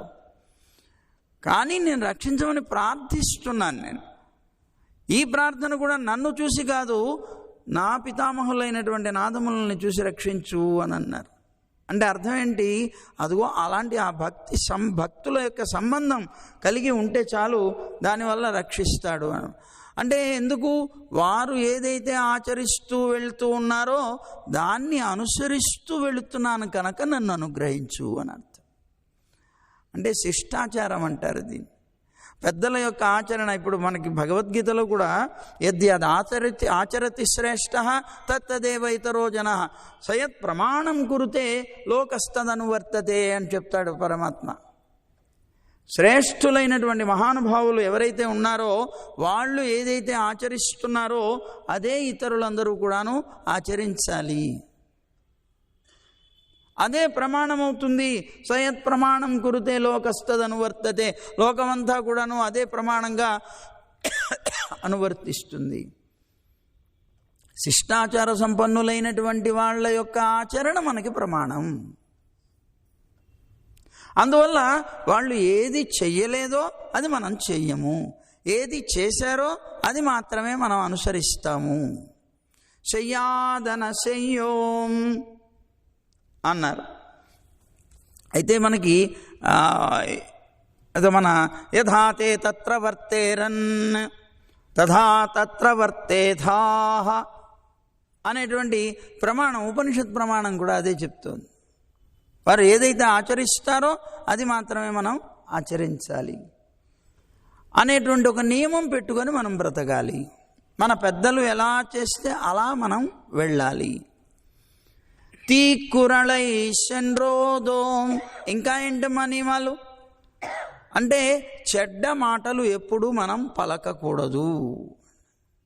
తీక్కురళై చాడీలు చెప్పడం అన్నమాట. చెడ్డ మాటలు అంటే ఏమిటి? చాడీలు చెప్పడం. అంటే కటువైనటువంటి భాషణ పలకం, ఎవరికి మనస్సుకి నొప్పించేటువంటి మాటలు మాట్లాడడం, అలాగే ఇతరులకి చాడీలు చెప్పం. అబ్బో, లోకంలో పెద్ద పెద్ద ఆయుధాలతో మన మీద దాడి చేసినా కూడా కలగనంత కష్టం మాటలతో దాడి చేస్తే కలుగుతుంది. మనస్సు మీద చూపించేటువంటి ప్రభావం, శరీరం మీద కనుక ఏదో ఆయుధాలతో దాడి చేస్తే దానికి మందు వేస్తే హాయిగా నిద్ర పడుతుంది, పర్వాలేదు. కానీ మనస్సుకు కనుక గాయమైంది అనుకోండి మాటలతోటి, నిద్ర పట్టదు, రాత్రులు నిద్ర ఉండదు, పగలు మనస్సులో ఉండదు. కనుక ఈ మాటలు అనేటువంటివి చాలా చెడ్డది. యథార్థంగా శబ్దంలో చాలా గొప్ప శక్తి ఉంది. చూడండి, శబ్దం అనేటువంటిదే లోకంలో ఎవరికైనా సరే ఒకరి యొక్క అనుగ్రహాన్ని కలిగిస్తుంది, ఒకరి యొక్క నిగ్రహాన్ని కలిగిస్తుంది. అద్భుతమైనటువంటి శబ్దం. పలికేటువంటి రీతిని బట్టి ఉంటుంది అది. ఒకే మాట మనం పలికేటప్పుడు, నాన్న ఇలారా, ఇదిగో ఇది చూడమ్మా, ఇది చేస్తావా కొద్దిగా అన్నా అనుకోండి, అలాగేనండి చేస్తాడు. ఇలా రావోయ్, ఏదో అది చెయ్యి, వస్తానులేండి. నీకు కదా చెప్పేది, రా వచ్చి చెయ్యి, మీరు చేసుకోండి. శబ్దం ఒకటే, అర్థం కూడా ఒకటే, కానీ చెప్పేటువంటి తీరుని బట్టి, ఆ శబ్దాన్ని వాడేటువంటి రీతిని బట్టి ఎదుటివాడి యొక్క మనస్సు స్పందిస్తుంది. దాన్ని బట్టి కర్మ ఉంటుంది. కనుక మనిషి యొక్క మాట చాలా ముఖ్యమైనటువంటిది. ఈ శబ్దానికి చాలా గొప్ప పవర్, శక్తి ఉన్నదండి. ఇప్పుడు చూడండి, శబ్దం చాలా వేగంగా పరిగెడుతుంది మీకు. ఇప్పుడు ఇక్కడున్నాం, ఇక్కడి నుంచి ఫోన్లో మాట్లాడాం, అమెరికాకి చేసాం, ఏమండి, విత్ ఇన్ సెకండ్స్ మన శబ్దం వెళ్ళిపోతుంది. ఏమండి, శబ్దం ఎట్లా వెళ్ళిపోతుందండి? దానికి ఆధారం తీగలు పెట్టారంతే. శబ్దానికి యథార్థంగా చాలా గొప్ప శక్తి ఉన్నది. అందుకే కదండి మనం ఇక్కడి నుంచి పిలిస్తే పరమాత్మ వైకుంఠంలో ఉన్నాక వినిపిస్తుంది. పరమాత్మ వైకుంఠంలోనే కాదు, మన హృదయంలో కూడా ఉన్నాడు అనుకోండి. కానీ అక్కడికి కూడా వినిపించేది కారణం ఏమిటంటే శబ్దం వల్లనే. ఎక్కడో ద్వారకలో ఉన్నటువంటి కృష్ణుడికి ద్రౌపది ఇక్కడి నుంచి పిలిచింది, తాను హస్తినాపురంలో తాను పొందుతున్నటువంటి దుఃఖానికి ద్వారకా నిలయ అచ్యుత గోవింద పుండరీకాక్షరక్షమాం శరణాగతాం అని పిలిచింది. ఆ మాట అక్కడ ఉన్నటువంటి ఆయనకు వినిపించిందా లేదా? శబ్దానికి ఆ శక్తి ఉన్నది. ఆ పిలిచేటువంటి రీతిని బట్టి ఆ ఎదుటివాడి యొక్క మనస్సు యొక్క స్పందన ఉంటుంది. అందువల్ల ఏమండి, ఆనాడు ద్రౌపది పిలిచింది కదా, పిలిచినప్పుడు పరమాత్మ వెంటనే వస్త్రాలు ఇచ్చాడు కదా, రోజు మనం కూడా సంకీర్తన చేసి పిలుస్తున్నాం, మనకి ఎందుకండి రాడు? ఆ పిలిచేటువంటి రీతిని బట్టి ఉంటుంది నీకు. ఆ శబ్దం ఆయన యొక్క హృదయాన్ని తాకాలి, తాకేటువంటి రీతిగా నువ్వు ఆర్తితో పిలవాలి. అదిగో ఆ శబ్దానికి ఉన్నటువంటి గొప్పతనం. అదే శబ్దం మంచిదైతే మంచి ఫలితాన్ని ఇస్తుంది, అదే శబ్దం చెడ్డదైతే చెడ్డ ఫలితాన్ని ఇస్తుంది. కనుక తీక్కురళై సెండ్రోదో, ఎప్పుడూ కూడాను మనం ఇతరుల యొక్క మనస్సుకి కష్టం కలిగించేటువంటి మాట మాట్లాడకూడదు అని మన అమ్మ వ్రత నియమాల్లో ఒకటి చెప్తోంది. ఇంకొకటి చాడీలు చెప్పడం అన్నాం. చాడీలు చెప్పడం అంటే మహాపాపం. ఇది ఒకరి మీద ఒకరికి చెప్తుంటే మనకు అది నీకు కడుపు నిండదు, అది ఏమంటారు, ఉబ్బిపోతుంది కడుపు. లోపల ఉంటాయి మాటలన్నీ, ఇది ఒకళ్ళ దగ్గర కక్కేస్తే తప్ప మనకి ఫ్రీ హాయిగా ఉండలేం మనం. అందుకని టప టప టప టప టప టప వరుస పెట్టి కక్కేస్తాం అన్నీ కూడా. అమ్మయ్య, ఎంతకాలం నుంచి మనసులో పెట్టుకొని ఆపుకుంటున్నాను నాయన, దొరికేవాడు లేడు, ఎవరికి చెప్పాలి ఎవరికి చెప్పాలి ఎవరికి చెప్పాలి. ఈ చాడీలు చెప్పడం అనేటువంటిది చాలా దోషం. మనకి నీతి శ్లోకం ఒకటి చెప్తుంది, లోష్టమర్ది తృణచ్ఛేది నఖ ఖాదీచయో నరహ స వినాశం వ్రజత్యాసు సూచకో అశుచిరేవచ అని ఒక ప్రమాణం చెప్తుంది మనకి. ఏమిటిట, లోష్టమర్ది. ఇప్పుడు చూడండి, మామూలుగా ఒక భూమి మీద కూర్చున్నాడు, ఎవరితో మాట్లాడుతున్నాడు, పని పాట లేదు, వీడి చెయ్యి ఊరికేనే ఉండదు. వెళ్ళిపోయి మట్టిలో ఉండేటువంటి మట్టి పెడ్డలు ఉంటాయి కదా, ఉన్నటువంటి వాటన్నిటినీ నలిపేస్తూ ఉంటాడు వాడు, చేదు ఊరుకోక. లోష్టమర్ది, అలా కూర్చొని ఊరికనే ఆ మట్టిని అలాగా నలుపుతూ ఉండేవాడు. తృణచ్ఛేది, వాడికి ఆ మట్టి పెట్టెలు కనిపించలేదు, అంతా గడ్డి ఉన్నదనుకోండి, ఆ గడ్డి పీకుతూ ఉంటాడు వాడు. తృణచ్ఛేది. నఖఖాది, అవి ఇవి లేవనుకోండి, వాడి గోళ్ళు ఉంటాయి, ఆ గోళ్ళు కొరుకుతూ ఉంటాడు. ఏ పని చేయకుండా ఉండలేడు, ఏదో ఒకటి చేస్తూ ఉండాలి. నఖఖాది, కొంతమంది గోళ్ళు కొరుకుతూ ఉంటారు. నరహ, ఎవడైతే అలాంటి వాడు ఉంటాడో అలాంటి వాడు. అలాగే సూచకో, చాడీలు చెప్పేవాడు. సూచక అంటే చాడీలు చెప్పేవాడు అన్నమాట. అశుచిరేవచ, ఎప్పుడు అశుచిగా జీవించేటువంటి వాడు. వీళ్ళందరూ కూడా వినాశం వ్రదత్యాసు, వాళ్ళు వెంటనే వినాశనాన్ని పొందుతారు. ఈ పనులు చేసే వాళ్ళందరూ వినాశనాన్ని పొందుతారు. అంటే వీళ్ళకి పాపం అనేటువంటిది అంటుతుంది అని చెప్పారు. అందువల్ల ఇలాంటి పనులు చెయ్యకూడదు. తీక్కురలై సొన్నోదోం. ఇప్పుడు మధురమైనటువంటి మాట వల్ల లోకంలో అందరూ ఆదరిస్తారు. ఆ మాటలో కాఠిన్యం కనుక ఉన్నట్లయితే అందరూ కూడా త్యజిస్తారు, వదిలేస్తారు. ఏమండి, నేను ఫలానా వాళ్ళ దగ్గరికి వెళుతున్నాను, ఒక అతను వచ్చాడు, మీరు కూడా వస్తారా? అమ్మో, వాడి నోట్లో నోరు పెట్టలేను బాబు, వద్దు నాయన, నేను మాత్రం రానంటాడు. అంటే ఏమిటి, వాడి సంగతి తెలుసు అన్నమాట. వాడి మాట కఠినంగా ఉంటుంది, అందుకని నేను రాలేనంటాడు. అందుకే మనకు ఒక శ్లోకం అందంగా చెప్పింది, వాంగ్మాధుర్యాత్ సర్వలోక ప్రియత్వం, వాక్ పారుష్యాత్ సర్వలోక అప్రియత్వం, కోవాలోకే కోకిలే నోపకార, కోవాలోకే వాయసే నాపకార. ఏమండి, ఏమంటున్నదట?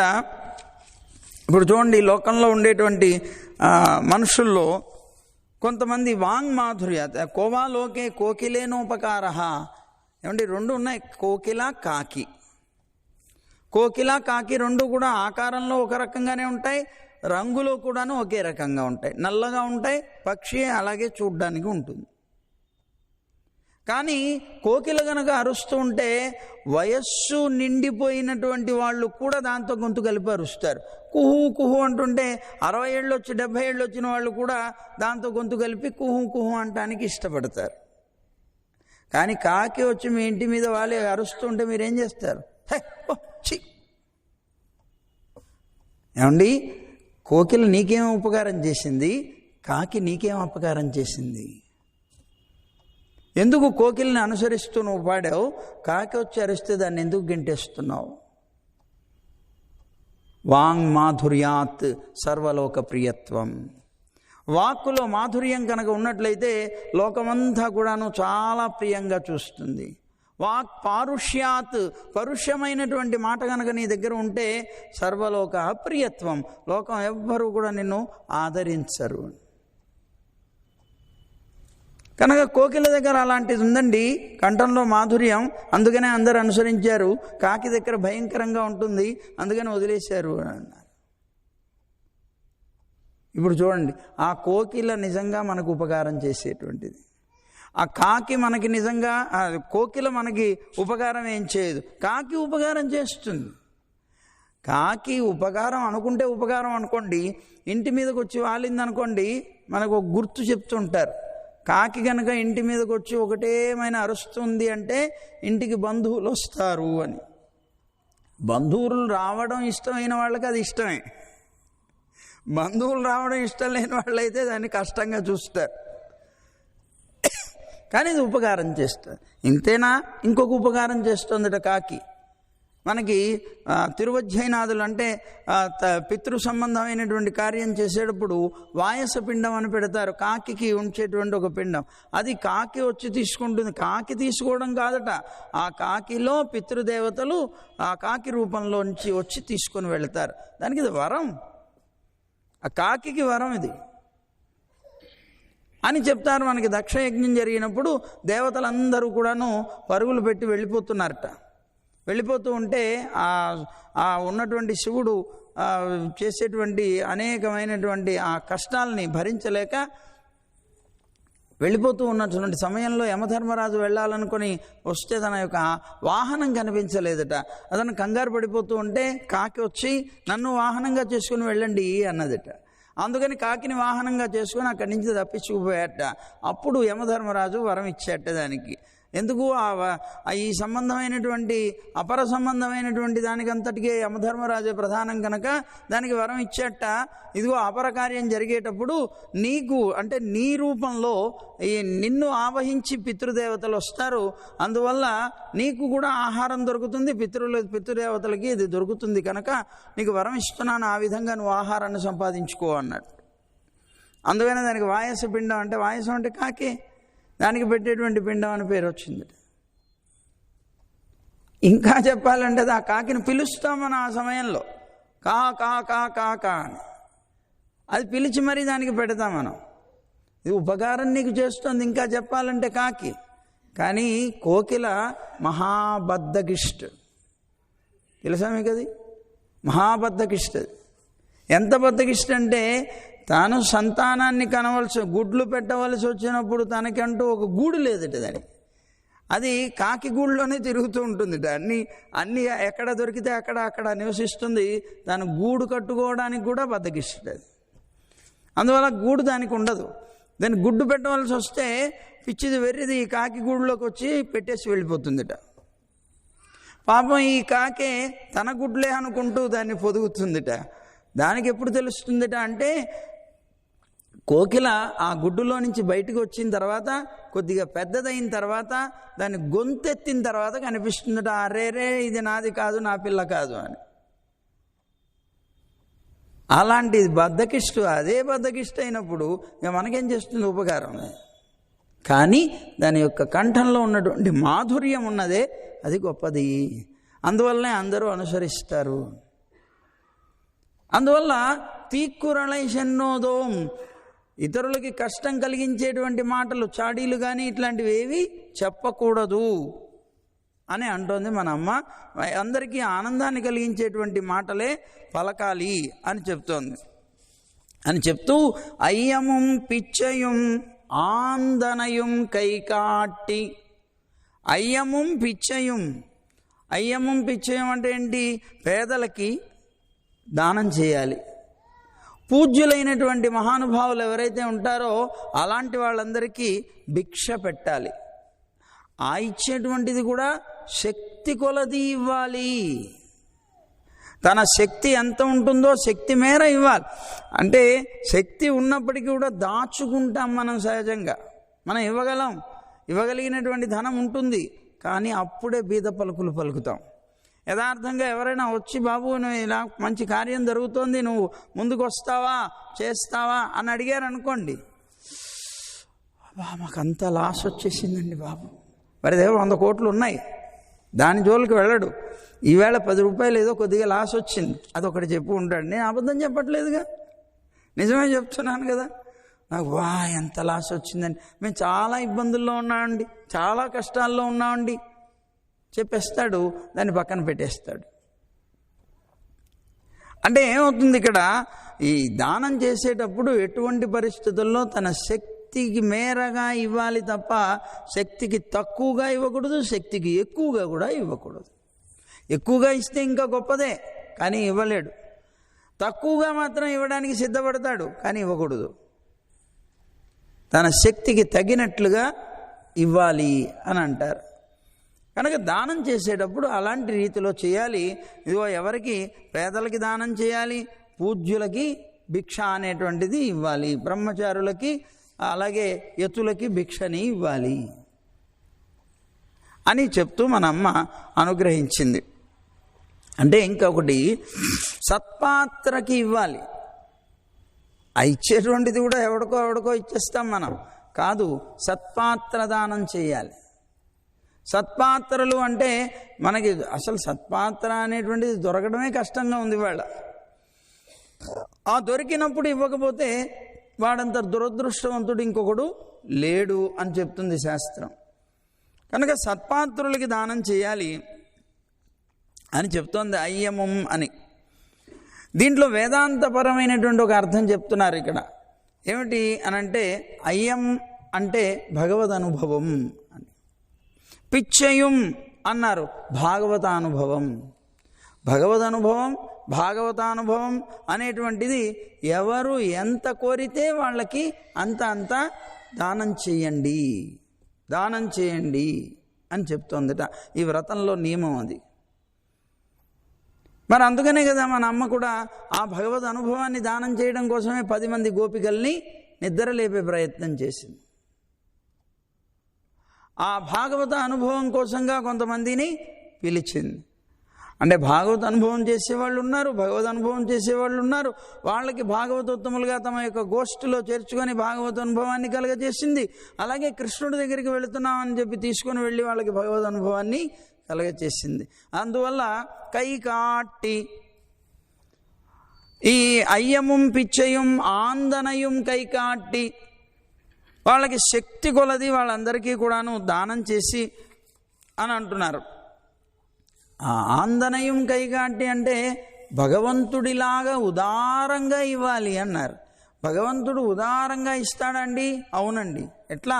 చతుర్నాం పురుషార్థానాం దాతా దేవశ్చతుర్భుజ అని. పరమాత్మ నారాయణుడికి 4 భుజాలు ఎందుకున్నాయండి అని ఒక ప్రశ్న వచ్చిందిట. నారాయణుడికి 4 భుజాలు ఎందుకున్నాయి అని అంటేట, నాయనా పురుషార్థాలు 4 కదా, ధర్మ అర్థ కామ మోక్షాలు. ధర్మార్థ కామ మోక్షాలని చెప్పబడేటువంటి 4 పురుషార్థాలని ఇవ్వాలి అంటే మరి 4 చేతులు ఉండాలి కదా అన్న. ఇగో నాకు 2 చేతులు ఉన్నాయి, పురుషార్థాలు 4 కావాలని వచ్చారు, వాళ్ళకి ఇచ్చేటప్పుడు ఉండు కొద్దిసేపు, వీళ్ళకి ఇచ్చిన తర్వాత ఇస్తా అనడానికి లేదు. 4 చేతులు పెట్టుకొని ఎవరికి ఏమి కావాలంటే వాళ్ళకి అది ఇవ్వగలిగేటువంటి రీతిలో పరమాత్మ చతుర్భుజుడయ్యేట. కనుక అలాంటి ఉదారంగా ఇవ్వగలిగేటువంటి రీతి కావాలి. ఆ ఉదారమైనటువంటి తత్వంతో కైకాట్టి, ఇప్పుడు చూడండి, కృష్ణుడు ఆ గోవిందా అని పిలిచింది అని ఆయన ఉదారంగా వస్త్రాలన్నీ ఇచ్చాడు. అలా పరమాత్మని తలచి మనం అందరం కూడా ఈ విధంగా కైకాట్టి ఉయ్యుమారణ్ణి అంటే ఉజ్జీవించేటువంటి విధానాన్ని మనం అందరం కూడా తలచి జీవించాలి. ఈ వ్రతం చేసేటప్పుడు ఇలాంటి నియమాలన్నీ పాటిస్తూ ఇవన్నీ కూడా పరమాత్మని పొందడం కోసమే అనేటువంటిది గుర్తుపెట్టుకొని మనం ఉజ్జీవించేటువంటి రీతిని పొందాలి. ఉజ్జీవించడం అంటే ఏమిటి అర్థం? ఉత్ అంటే పరమాత్మ. ఆ పరమాత్మలో జీవించగలగాలి. అంటే ఆ పరమాత్మ సంబంధమైనటువంటి విషయంతో మనం జీవనం సాగించాలి. తద్వారా పరమాత్మని పొందుతాం అన్నమాట. కనుక అలాంటి ఆ ఉజ్జీవించేటువంటి రీతిలో ఉయ్యుమారెణ్ణి ఉగందు అని అన్నారు. ఈ తలంపు ఏదో ఈవేళ కొద్దిగా కలిగి మనం ఆచరిస్తే ఎప్పుడో పొందుతాం కాదు. మనం కర్మ చేస్తే ఫలితాన్ని పొందుతాం, కానీ చేసేటప్పుడు కూడా ఆనందాన్ని కలిగిస్తుంది. ఇది భగవంతుణ్ణి తలుచుకునేటప్పుడు ఆనందం కలుగుతుంది, భగవంతుణ్ణి పొందిన తర్వాత ఆనందమే పొందుతాం. అంటే ఆనందం అనేటువంటిది చేస్తూ ఉన్నప్పటి నుంచే కలుగుతుంది, పొందిన తర్వాత కాదు. లోకంలో అన్ని కర్మలు అలా ఉండవు కదా. ప్రతిదీ కూడా చేసిన తర్వాత చివరిలో ఆనందాన్ని పొందుతాం. చేసేంతకాలం శ్రమని పొందుతాం, చేసిన తర్వాత ఆనందాన్ని పొందుతాం. కానీ భగవత్ సంబంధమైనటువంటి క్రియ చేస్తున్నప్పుడు ఆనందాన్ని కలిగిస్తుంది, చేసిన తర్వాత కూడా ఆనందాన్నే ఇస్తుంది. అందువల్ల ఎన్ని ఉగందు అని అన్నారట. ఈ తలంపు పుట్టిన మొదలుకొనే ఇది రుచిస్తుంది కనుక చక్కగా మీరందరూ కూడా దీన్ని పాటించండి అని మన అమ్మ వీళ్ళందరినీ కూడాను పిలుస్తోంది. పిలిచి అందరికీ కూడా ఈ విషయాన్ని చెప్పింది. ఇవాళ ఉండేటువంటి నియమాలు ఏమిటి అనేటువంటిది మళ్ళీ ఒక్కసారి నియమాల లిస్ట్ మనం చెప్పుకుందాం. ఏమిటి? మొట్టమొదట నారాయణుని గురించి ఆలోచించాలి, ఆయన యొక్క కీర్తనం చేయాలి. అత్యంత ప్రధానమైనటువంటి నియమం ఇది, ఈ నెల రోజులు కూడా. ఆ పాల కడలిలో వేయించేసి ఉండేటువంటి శ్రీమన్నారాయణుని కీర్తించాలి. దాంతోపాటుగా నెయ్యున్నోం పాలున్నోమని నెయ్యి తినము, పాలు త్రాగము అని ఆ నియమాలని పాటించాలి. నాట్కాలే నీరాడి, తెల్లవారుజామునే నిద్ర లేవాలి, లేచి కార్యక్రమాన్ని చేసుకోవాలంటే భగవంతుని యొక్క ఆరాధన మొదలైనటువంటివన్నీ చేయాలి. మయ్యిట్టెజుదోం, మనం కాటుగా పెట్టుకోం అంటే జ్ఞానయోగాన్ని పాటించము. మలరిట్టు నామ్ముడియోం, మనం పువ్వులు ధరించము అంటే భోగాన్ని కలిగించేటువంటి భక్తి యోగాన్ని మనం స్వీకరించము. అంటే స్వీకరించమంటే మనం ఆచరించము. మనం ప్రపన్నులం కనుక సాక్షాత్తు పరమాత్మే మనకి ఉపాయము ఉపేయము. ఉపాయం ఆయనే, సాధనం ఆయనే, ఫలము ఆయనే కనుక మనకి ఇంకొక ఉపాయం మనకి లేదు. జ్ఞానయోగం ఉపాయం కాదు, భక్తి యోగం ఉపాయం కాదు. కనుక రెండింటిని మనం స్వీకరించము. పెద్దలు చేయనటువంటి పనిని మనం చెయ్యము. వారు ఏది ఆచరిస్తారో ఆ శిష్టాచారాన్ని మాత్రమే మనం కూడా పాటిస్తూ జీవిస్తాము అని అన్నారు. దాంతోపాటుగా అయ్యముం పిచ్చయం ఆందనయం కైకాట్టి, మనకి శక్తి ఉన్నంత మేర మన దగ్గర ఉండేటువంటి ద్రవ్యాన్ని ఇదిగో పెద్దలైనటువంటి వారికి, బ్రహ్మచారులకి, యతులకి ఇస్తాము. అలాగే బీదలైనటువంటి వాళ్ళకి దానం చేస్తాము. ఆ విధమైనటువంటి రీతిలో మనం బ్రతుకుతాము అని అన్నారు. కైకాట్టి అంటే ఉదారంగా ఇవ్వడం అన్నమాట. ఉదారంగా ఇవ్వడం అంటే కొంతమంది చెప్తారు, వాడి చెయ్యి పడిపోయిందండి, వాడి చెయ్యి ఇలా ఉండిపోయింది ఏంటండి, అలా అయిపోయింది ఏమిటి, ఏమన్నా పక్షవాతం వచ్చిందా, చెయ్యి పడిపోయిందా? కాదండి, అందరికీ ఇచ్చి ఇచ్చి ఇచ్చి ఇచ్చి అలా అయిపోయింది చెయ్యి అన్నాడు. అంటే అంతలాగా ఇవ్వగలిగేటువంటి రీతిలో ఉండగలిగే మనస్సు ఉండాలి. ఇవ్వాలి అంటే ఊరికనే ద్రవ్యం ఉంటే సరిపోదు. ధనం ఉన్నంత మాత్రాన వాడు గొప్పవాడు కాదు. ఎప్పుడైతే ఉన్న ద్రవ్యాన్ని నువ్వు దానం చేయగలిగావో అప్పుడు యథార్థంగా గొప్పవాడివి. అది కావాలి మనకి. కనుక ఆ విధమైనటువంటి రీతిలో మన శక్తిని దాచుకోకుండా శక్తి ఉన్నంత మేర వీళ్ళకి దానం చేయాలి. అలా చేసి ఉజ్జీవించేటువంటి విధానంలో మనం బ్రతకాలి అని మన అమ్మ ఈవేళ అందరినీ కూడాను పిలిచింది. వాళ్ళందరూ కూడా పరమానంద భరితులై వచ్చి అమ్మ ఈ నియమాలన్నీ బాగానే ఉన్నాయి, మన అందరం కూడా పాటిస్తాం అని వాళ్ళందరూ అన్నారు. అన్న తర్వాత ఒక గోపిక సందేహం వచ్చిందట. ఆ గోపిక సందేహం ఏంటో రేపు మనం విందాం. సర్వం శ్రీకృష్ణార్పణమస్తు. గోవింద జయ జయ గోపాల జయ జయ. నిన్న చెప్పుకున్నది మర్చిపోయారా?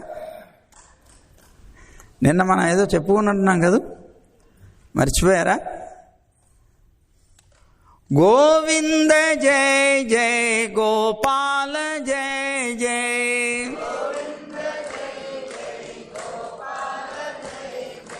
రాధారమణ హరి గోవింద జయ జయ.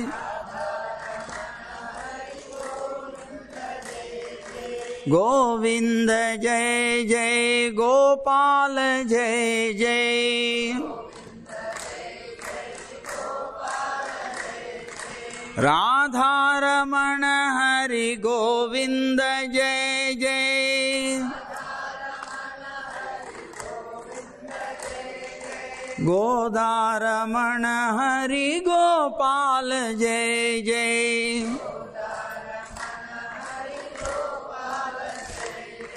గోవింద గోవింద గోవింద జయ జయ.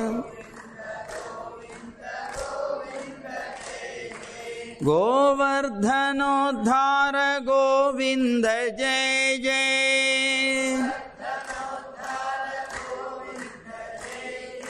గోపీ మనోహర ముకుంద జయ జయ.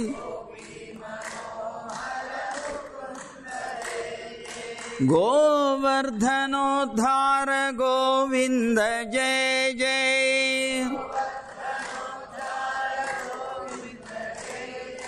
గోపీ మనోహర ముకుంద జయ జయ.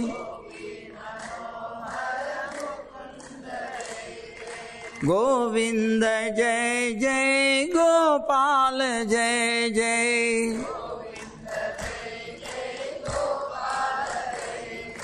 గోవింద జయ జయ గోపాల జయ జయ